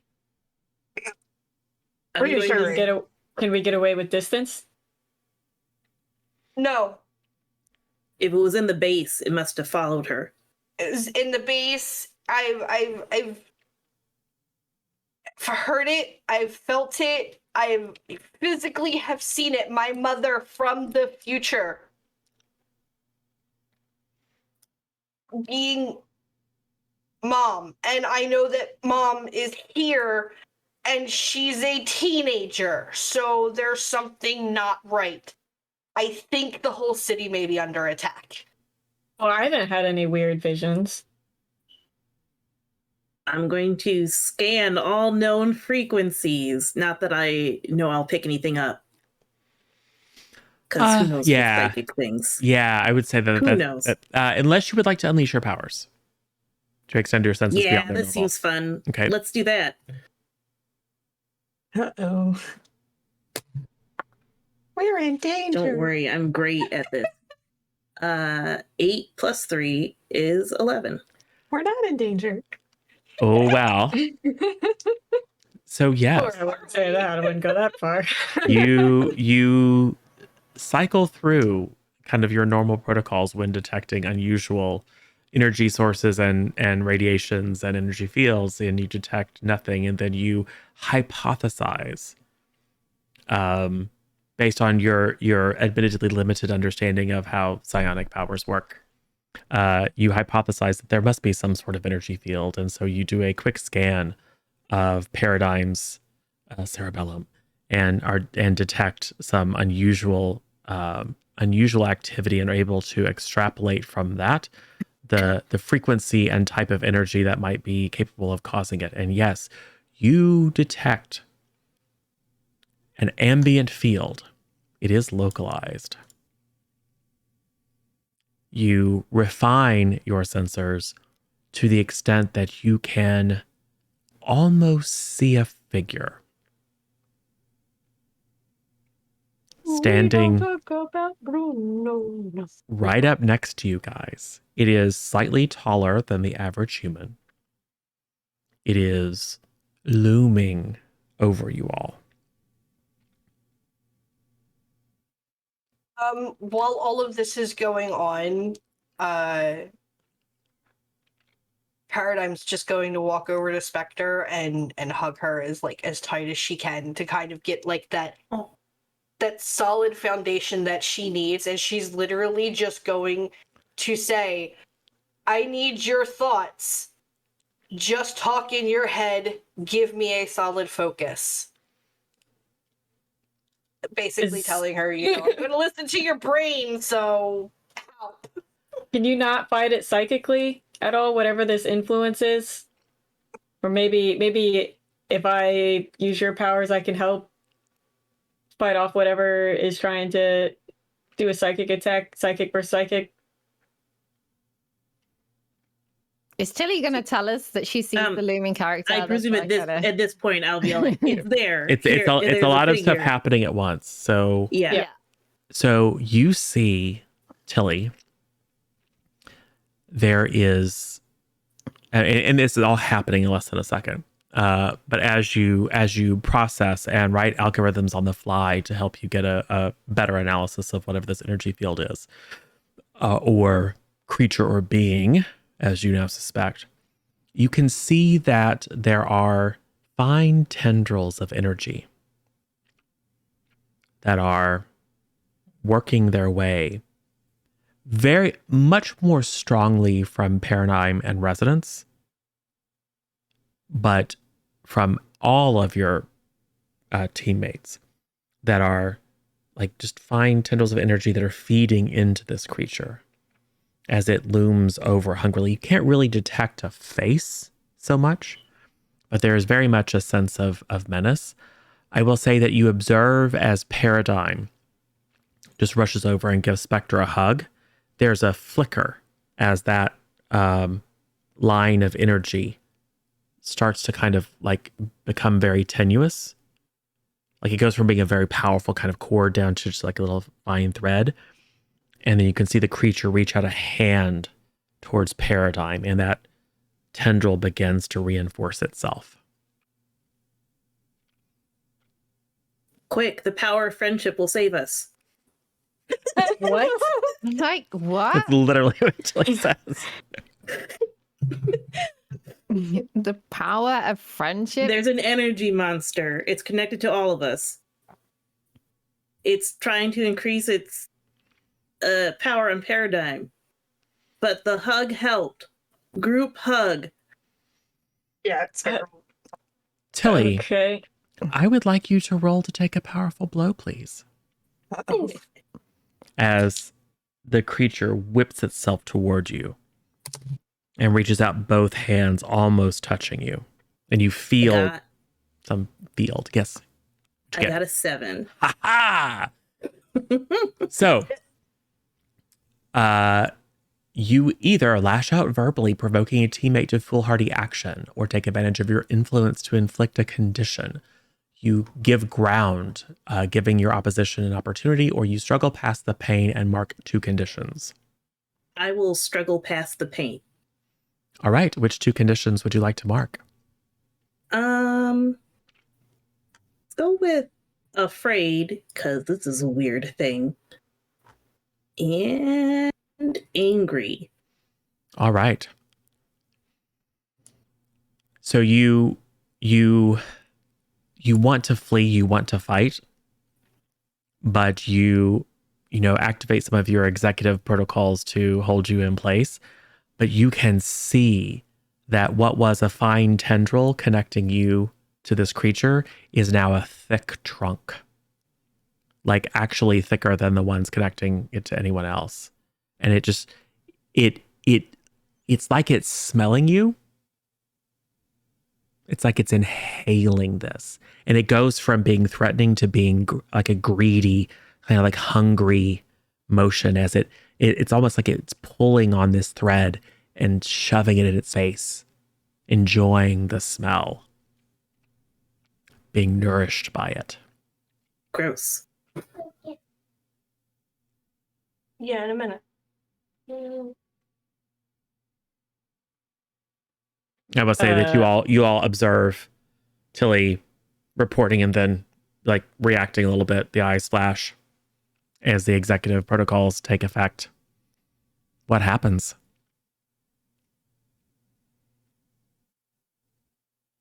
To Tilly Now or the that you rest? mention it, I've had some really weird visions recently, like hallucinations. I just thought I was overtired and like overworked, and I was going to call the PR company to ask if I could have a break. Because like, yeah, I've been seeing things that I don't think are there. But yeah, I just put that down to like completely being exhausted from like touring and stuff. But yeah, I've been seeing some woman in a barb a lot. Oh. So yeah. Okay, so you're having Nothing visions. sinister. Paradigm's having Nothing visions. sinister. Just like thinking that there's an audience there. I can keep hearing laugh tracks and clapping. I just thought I was losing my mind a little bit. Tilly had a vision of piercing us. Spectre, like yours was real though, because you came back with stuff. Granted, it was weird. It was really weird. And Now, this would be also- good stuff to maybe tell me, and so that we, finding out now. Look, What? it's all about Just the so you guys fact know, that- I haven't had any weird visions that I've been hiding from the team. I'm just going I wasn't hiding anything. I just thought I was like overtired, and I was just trying to like I was gonna take some time off and chill for a bit, and hopefully it went away. Like I didn't know. I just kind of thought I was a bit knackered. I'm just going to keep my eyes on where I think I see this thing, but just kind of just sneak on over to Vector and Paradigm and join their hug. Okay. Get here, Tilly.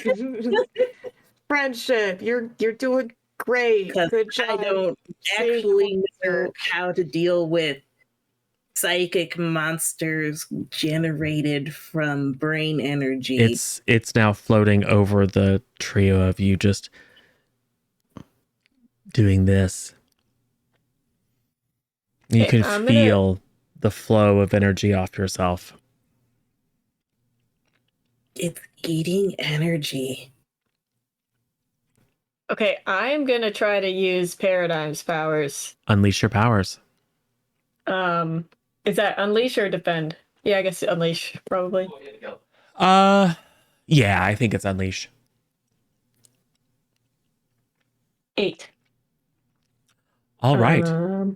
So, I think I have 0 for that. Yeah, so it'd just be an 8. all right. So it's a hit. So, go ahead and tell me what it is that you're trying to accomplish. I kind of want to be able to see the threat and figure out what the hell is going on and how maybe if I can affect it in any way, whatever this energy monster thing is that Tilly's describing. Yep. Focusing more so on Paradigm because that's who it was focused on more. Yep. So you absorb Paradigm's ability to be sensitive to the psionic field. And yes, you are able to sense it. It doesn't look quite the same as I've described to Tilly. It's more experiential.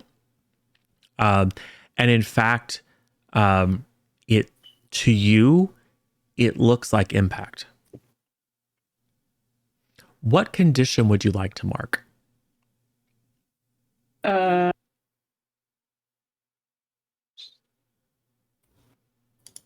I guess maybe insecure? No. Yeah, insecure, probably just based on everything that's been happening because I Okay. feel like nobody's been telling me I'm supposed to be leading the team. Everyone's going off in different directions. I feel like I've lost complete control of the situation. Yep. I mean, some of us have never agreed that you're the lead of the team. Just gonna. One of us. That just makes it is supposed worse. to be. Yeah. One of us. That's Yeah, why which it makes it I worse. said some. I said some. So, as you make this contact, there's a moment of disorientation, and you find yourself in Impact's lair. And you are standing where you usually stand after you've been through a training routine, and he's prepared to, or you're giving an after action report, or you've been through a training routine. He's prepared to tell you all the things that you've done wrong. And maybe best case scenario, he would say, that'll do it for today, which is about as close as he gets to praise. And then he says to you all those things. You've lost control of the team. They don't trust you. They're hiding things from you. How can you possibly achieve your mission if you can't even keep these people in check? You're failing. You're a disappointment. Mm. And it's very real. It feels emotionally, very real, even though a part of your mind knows that you haven't been magically transported. But the experience is very rocking.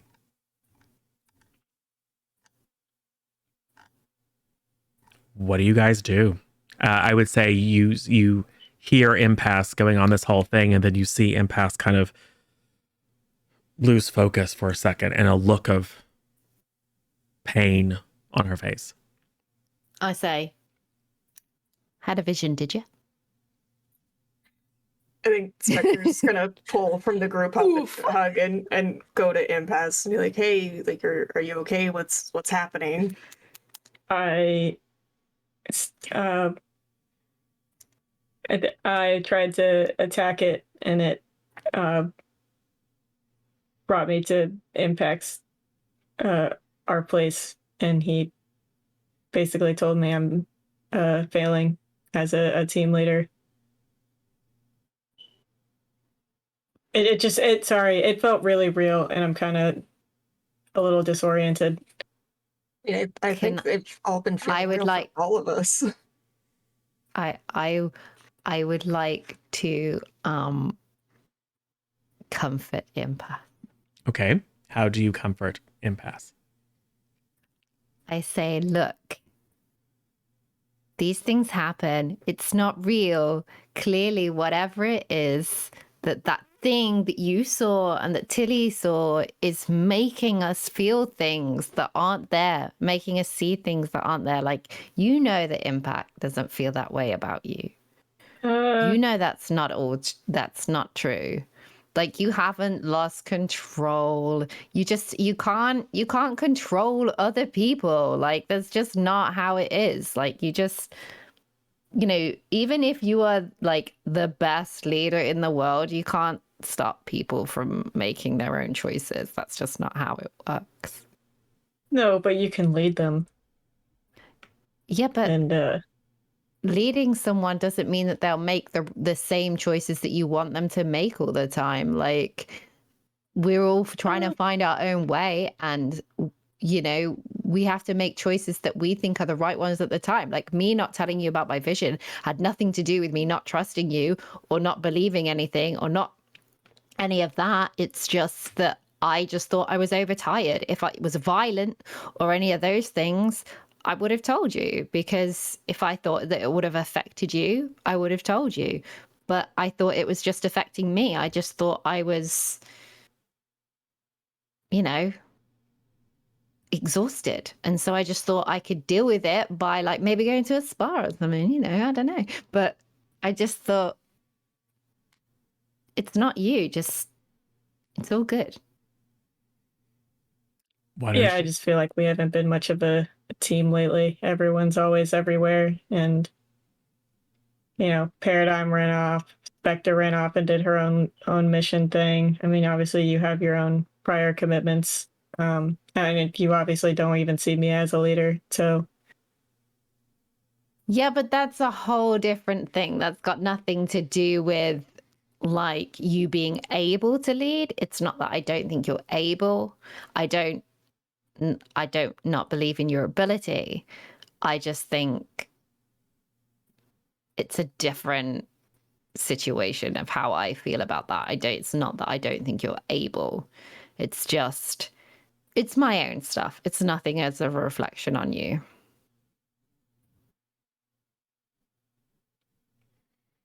Well, let's see if Impasse is able to hear that. So go ahead and roll to comfort and support residents.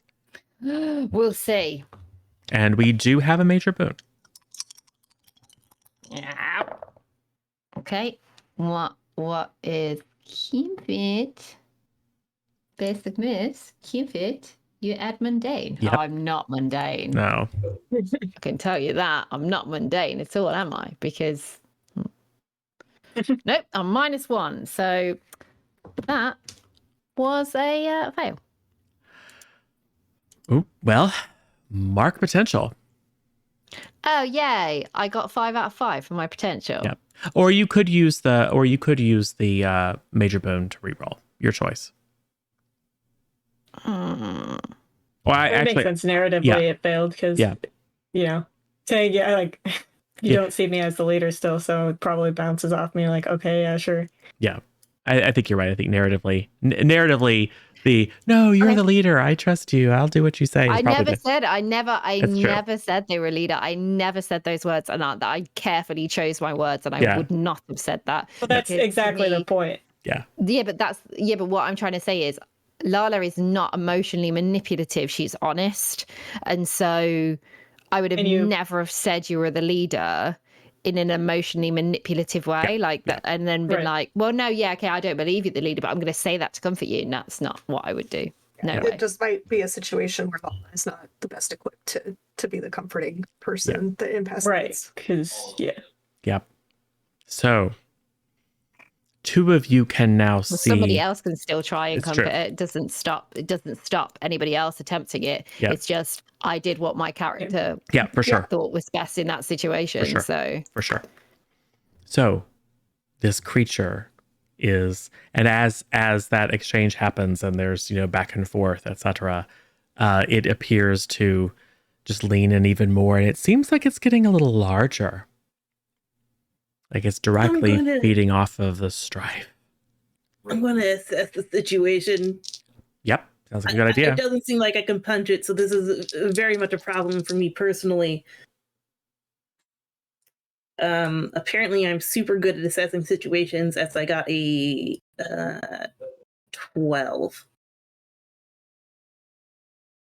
So She's got that big brain power happening. big brain power is happening. So that is ask 2 questions. Let's see. I think I know what the biggest threat is. I think we're in danger. How could we best end this quickly? Cut off its food supply. probably not by impaling us. And what here can I use to cut off its food supply? What is it eating exactly? Is that our emotion? That's what it says. It's somehow feeding off of, your guess is, negative emotion, negative psychic state. All right. It is, and it is creating those states to feed off of them. Okay.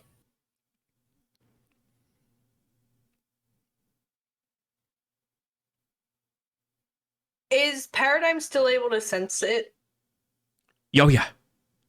Okay. I'm going to unleash powers to attack it. That is actually, in this case, going to be directly engage a threat. Okay. Because this is effectively, even though it's psychic, you are going to try to attack it, trade blows with it. Plus danger. Okay. Yeah. Well, that's As she's doing that, I am going to say it does seem to be feeding off negative emotions. 5, So 10. Pick 2. going to create an opportunity for my allies, and I'm going to impress, surprise, or frighten the opposition. I'm going to let him know that I am not a force to be reckoned with, and I won't mess his day up because it's crappy. All right. So, Would this also clear my anger condition because I'm aiming to hurt something, or Yep. well, hurt someone? no. It's clearing conditions is generally a narrative action that Okay. that you take, like go out in the woods and knock down a bunch of trees, for example. Yeah, it says hurt someone or break something. Yeah. Typically that's not like a attack an enemy.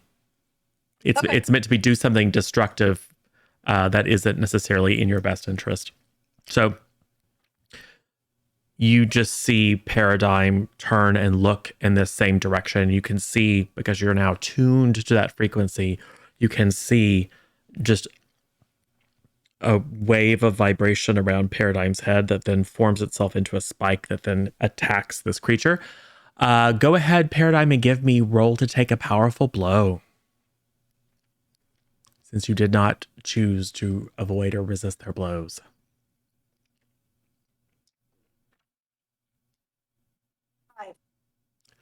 Excellent. That will be another potential that you will mark. And Okay, you so I've leveled up once, and now I have a +1. beautiful, and you stand strong. So it distracts this entity.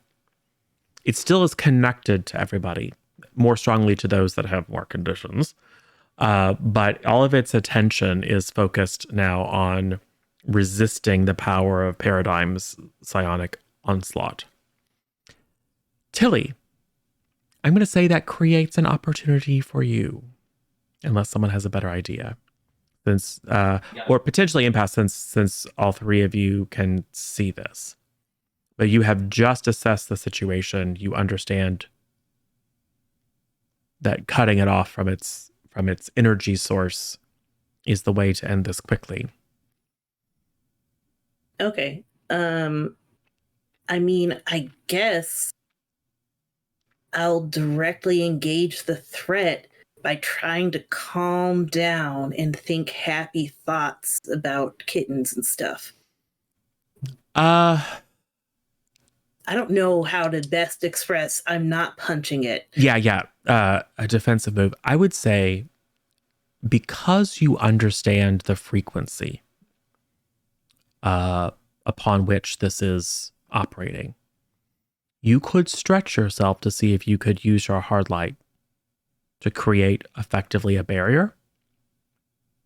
Oh, that'd be fun. You could tune that barrier to essentially block it, at least temporarily.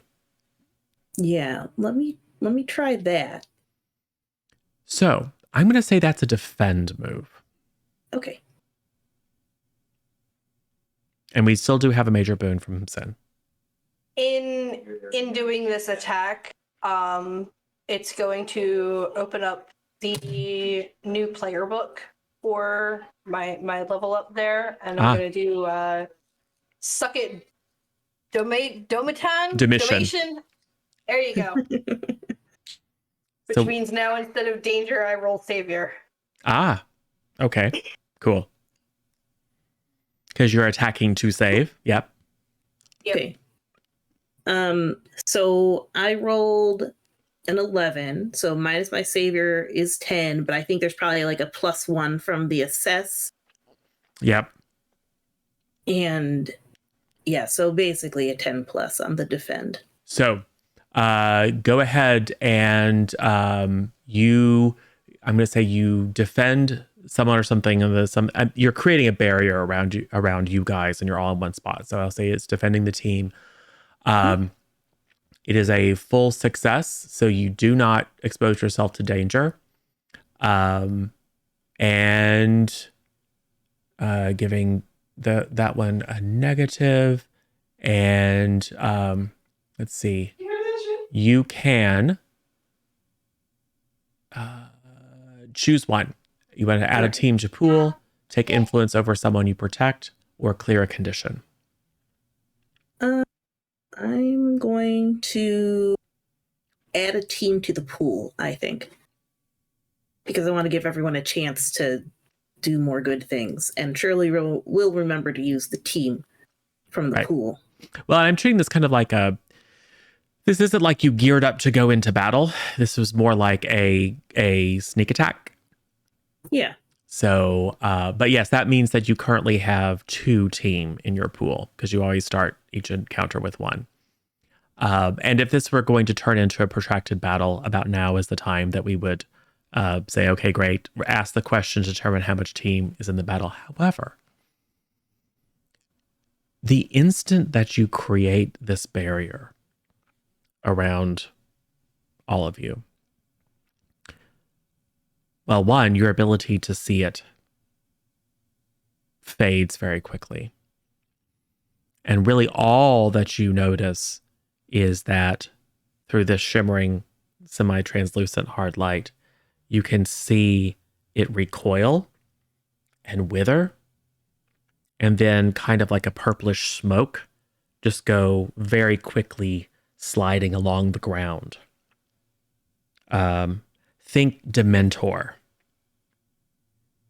Kind of weird and wispy, but very, very quick as it serpentines its way and then goes down a manhole. Just like through the little tiny gap, just filters down. And you all feel, now you all still have the conditions that you have, but you all, including you, Impasse, you all immediately are aware of just the weight of suspicion and doubt and fear and anger and just negative emotion that has just been building, not just this morning, but for the past couple of days. You can feel a weight lift from your shoulders as Tilly projects this solid light shell around you. What happens? Maybe your vision wasn't actually a vision and it was just that creature. Maybe we don't actually ever attack anybody. That's the good news. The bad news is that thing is still out there and we've only delayed it slightly. We don't really know how to beat it.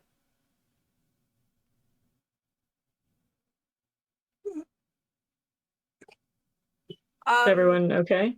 Is Paradigm still able to sense it?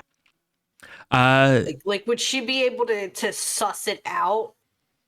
Tilly's shell is very effective at blocking Okay. the psionic wavelength, basically. So you are very sensitive to what's going on inside the shell. But outside of the last lingering as the shell coalesced and broke the contact, you probably also, actually all 3 of you got the same sense, although the visualization's a little bit different because Tilly's visualization is very scientific. Yours are much Impasse and Paradigms are much more kind of experiential and personal. But you all have the sense that it, once the connection was broken, that it scuttled off. But Do you still feel that vision at all now that it's severed from us from now? But I think that's only a temporary thing as long as Tilly is yeah, keeping this around us. I hear you guys, like kind of like a hum, if that makes sense. Like your thoughts are there. I'm not really listening because I don't want to listen. And when she says that, she's gonna look directly at Spectre. And I don't want. I'm going to need help controlling the telepathy part of things. But I think it's a beneficial thing for our team. And I don't want to dampen it. I don't want to cut it off. But I'm going to need your help. Of the apocalypse actual visions, or was it just that creature? So while we are cut off from that creature, is there anything you can sense that's apocalyptic visions? That's I think I'm gonna have to roll for that. Yep. Yes, maybe take a lie down, have a quick nap, see if you can. Yeah, here on the concrete of All right, 21st century studies. Here we go. 4, 2, 6, and that's what, +3? So 7. It is plus superior. Okay, plus superior, so still 7. Okay, cool. So you get one question, and that question is, what does the future What does know? the future hold? What does the future know about this?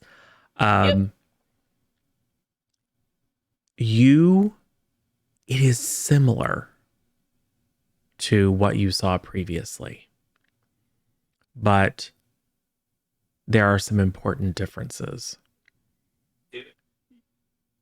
It's not like you guys are attacking the city. It's a general freak out.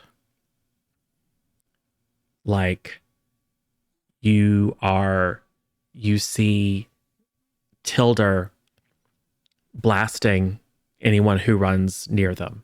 A look of, even on Tilder's impassive face, a look of fear.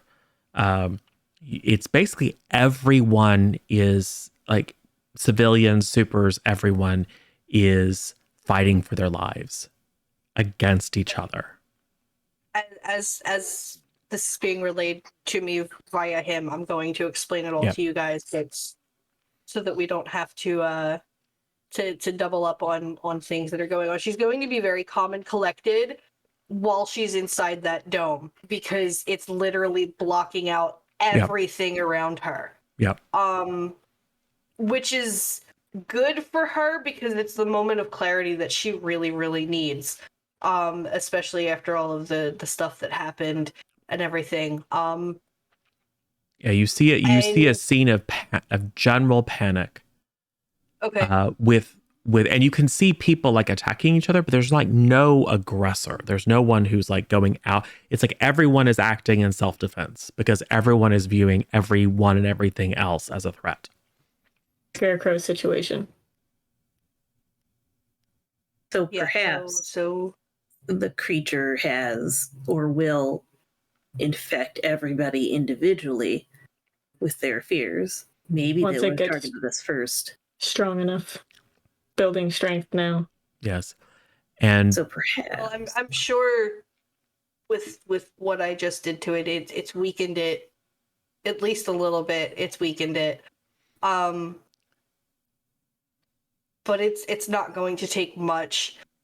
A simple domestic dispute between parents of somebody, it could trigger it to grow again. It's going to feed off of the negative emotions. So Impact, you're going to have to tell Impact. Yeah, I need to update him on the situation. Yes. well, Paradigm, your vision isn't over. Oh, goody. So as you see yourselves and then back out to the city as a whole, general chaos, you back out even further until you are floating in space. You can see explosions. You can see wars. You know somehow that it's people. It's all preemptive action because everyone's terrified that they're about to be attacked. So it is general chaos on the entire planet. And then you slip back even further, and then you see the universe. Millions and billions of tiny little purplish threads floating up from the surface of the earth, all converging in a point. And in that point, you see a gargantuan, colossal, titanesque, slightly transparent purple figure. It is much clearer than what you saw. It is humanoid. It has 3 eyes, each like one over the other. So 3 eyes in the center of its face in a line. Okay. It appears to have some sort of helmet or crown on its head, and it has its hands on either side of the planet, tugging at those strings and tendrils, and you can see waves of energy washing up its body, making those three eyes glow brighter and brighter, and the vision fills you with dread. I think that's a good place to stop it for today. I don't think that's a good. Just 24/7 masks. That Yep. sounds like a good plan. So we will pick up next time with the three of you with the party having a brief respite through the coordinated action of several of your members to sever whatever tie to this creature, and then the vision, not influenced by this creature, of worldwide destruction with this sinister force feeding on it. So, cool stuff. Yay. Fun times. Next episode is a shopping episode. Yeah, one of the things that I'm gonna throw out there with the whole thing of when Paradigm's able to see the branching off, that's essentially going to become her bedroom's wallpaper. Like, she's going to draw out the branchings of everything, and there's just gonna be words of death all over the place, so that she's able to find that one little timeline that's gonna fix everything. Yep. I would say that now that you are your memories of sitting with your mother are and all the visions of your mother are replaced by this creature. Same with resonance. That woman in the pantsuit is a kind of translucent purple figure with a row of three eyes. Tilly, your memory of the vision, that brief vision of you impaling your friends with hard light spikes, there was a purple figure with three eyes floating over your shoulder. Spectre, you remember something. It's like you didn't see it, but you knew it was there. There were fine tendrils emitting from the heads of the clowns. Cool. Yep.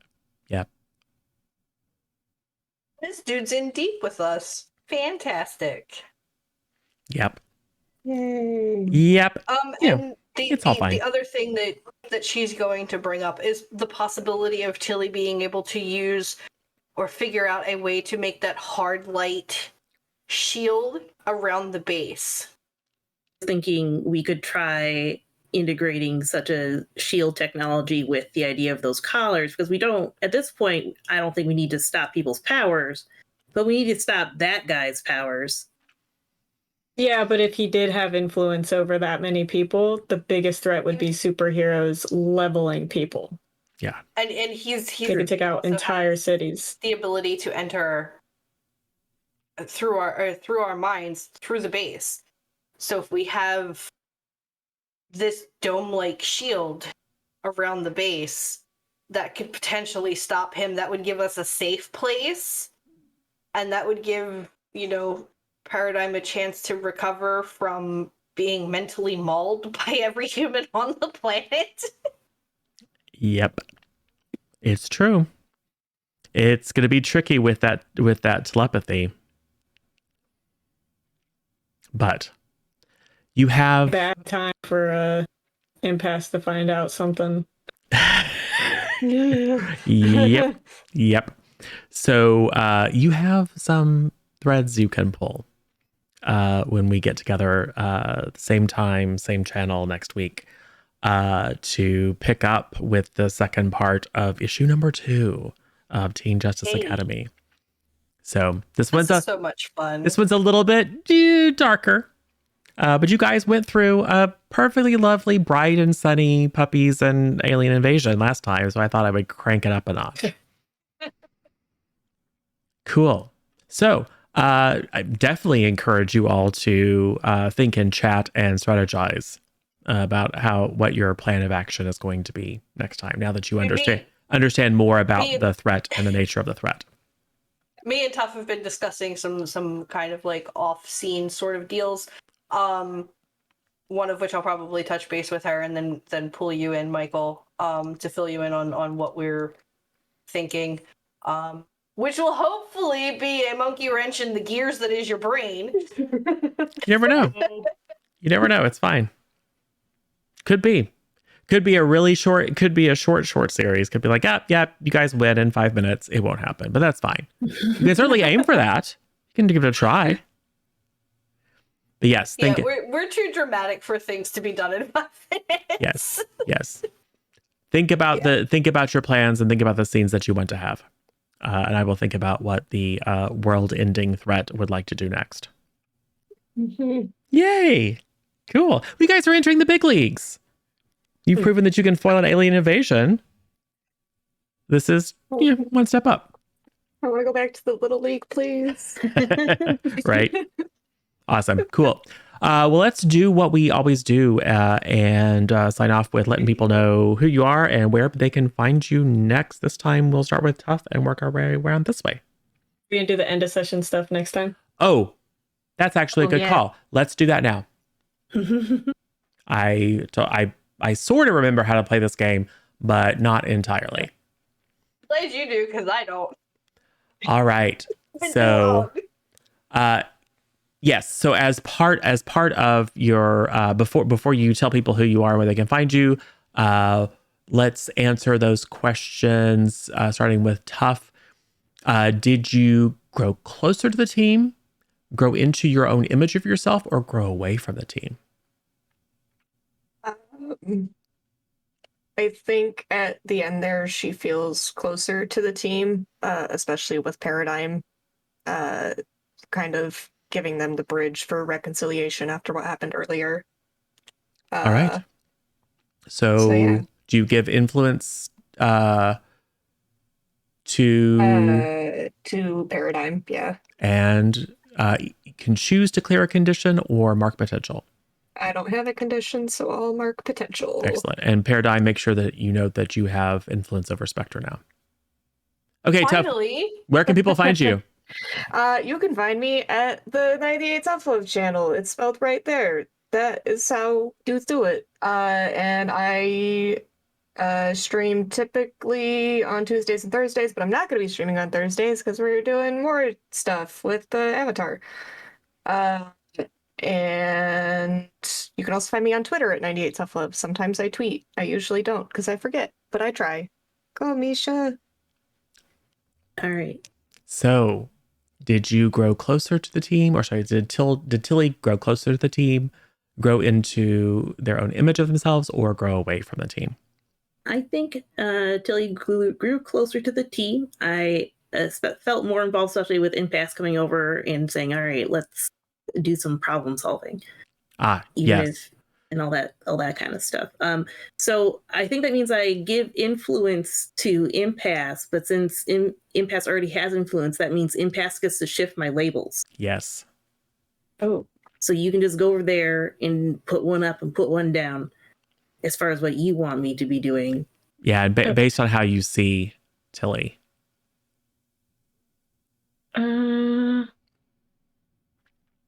Put Savior. And less so danger. Okay.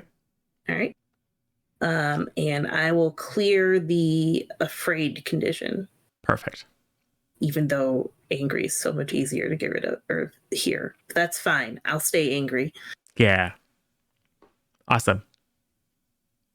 And where can people check you out? Oh, yes. You can find me pretty much here. I'm going to be at that Avatar game this Thursday, and then obviously this one next week, Sunday. And you can find me at my Twitter account, which is Misha Weha. Misha with a WEHA at the end. Lovely. Awesome.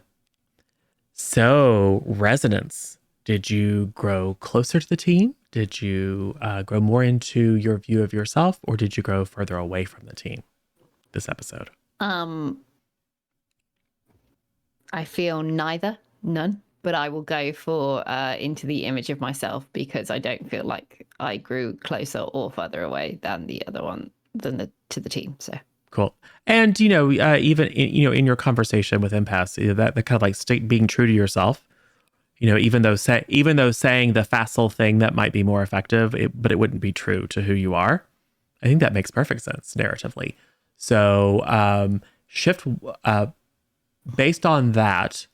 Which label would you shift up and which would you shift down? I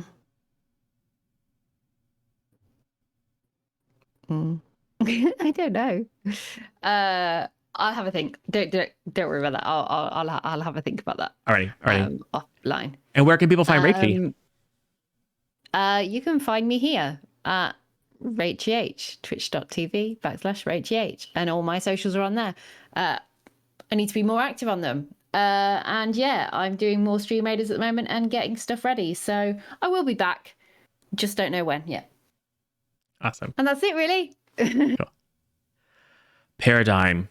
Closer to the team, closer to your image of yourself, or further from the team? In the beginning, if you would have asked me this, it would have definitely been further away from the team. However, that ending there brought us closer as a whole, especially towards Spectre and that whole reconciliation. So she's gained that influence, and I'm no longer angry. Excellent. Good. And where can people find Zodi? Twitter, Twitch, by this name here. And I don't know when I'm going to stream again. I've got some other things that have come up that put streaming on the back burner. Beyond that, you can find me in any of these lovely people's channels or the circles that they run in if they don't stream. Juice This TV being our usual hotspot. But you'll find me in Tuff's channel and all of that other stuff, because Tuff has this thing on one of her things. It says my real name. Makes me laugh every time, so I like hanging out there. Awesome. So yeah, that's that. SJ. Yeah, Impasse, closer to the team, Yeah. more into your vision of yourself, or further from the team? As much as I would love to clear my condition, I think narratively probably away from the team, just because like I'm feeling insecure. I don't feel like the leader. All the conversation with Impact before and the fake Impact. Like he told me to keep everyone there, and immediately Paradigm went off even after I talked to her and tried to ask her to stay. Resonance was off doing her thing until the end. Spectre went off without telling anybody and then came back with a bunch of cash. I feel like very not confident in the team or my leadership capabilities right now. Like Tilly's probably the exception, but Yep. Unbeknownst to me, she's also keeping secrets Right. from me. Well, that's what heroes do. That's Right? what heroes do, man. Love it. Poor So Impasse. who has influence over you that you would like to take away? I think the only person that has influence over me is Spectre. Okay. So she's really the only one that I could take away. All right. So Spectre no longer has influence over Impasse. And where can people find Captain SJ? So here, I'm also in that Avatar game. Eventually we'll finish up Star Wars. And then of course this game here. Aside from that, I'm SJ Sidekick everywhere. Perfect. And I am Zero or Zero Daylight or Michael or DM or GM or Keeper or Master of Ceremonies or whatever. You can find me on Twitter at that, Zero with a Zero Daylight. You can find me here for the games that people have mentioned. You can find me this evening over at Juices TV and Licity as we pick up our longstanding D&D 5e campaign, kind of in the middle of season 2. And you can always check in and see what's going on here and with these folks by joining our Discord. Get a sense of like what's going on with the games and in general stuff like, painted minis and dice porn and, nerding out about various different IPs. And if you did not know, or if you're new to us, or if you need a reminder, you can go check out things like the first issue of Teen Justice Academy over on our YouTube channel, youtube.com/C+ content, that has all 2 seasons of our long-running D&D campaign, along with all of our limited series and one-shots to date. So there's a good old hefty chunk of lovely content with lovely people over there. So please do go check it out. Go ahead and hit that subscribe button. It is free. And if you want to be notified when we have new content available, which is generally about 24 hours after we broadcast live here on Twitch, you can just click the little ding ding bell right next to that to be alerted, and you'll have on your inbox, hey, we've got some cool new content with cool people. I should probably watch it sometime. So yeah, that is me. That is us. And we should probably figure out who is live so we can go raid them. I see there's actually a lot of friends who are currently live. I see, so Zam is up, Lissa's up, looks like Cat Dad is up. I don't think have we rated Cat Dad? I don't think so. I think he just recently started streaming. That's right, because he hasn't been. Let's welcome Cat Dad back to the streamer life by heading over there. And the raid call worked. Thank goodness. I don't know why it didn't work last time. And then there's also a second one for our non-subs. So if you are a sub, go ahead and clip the first one. And then if you are not, go ahead and clip the second one. Show Cat Dad the love. Welcome him back to the streamer's life. And I will just have to remember how to actually make that happen.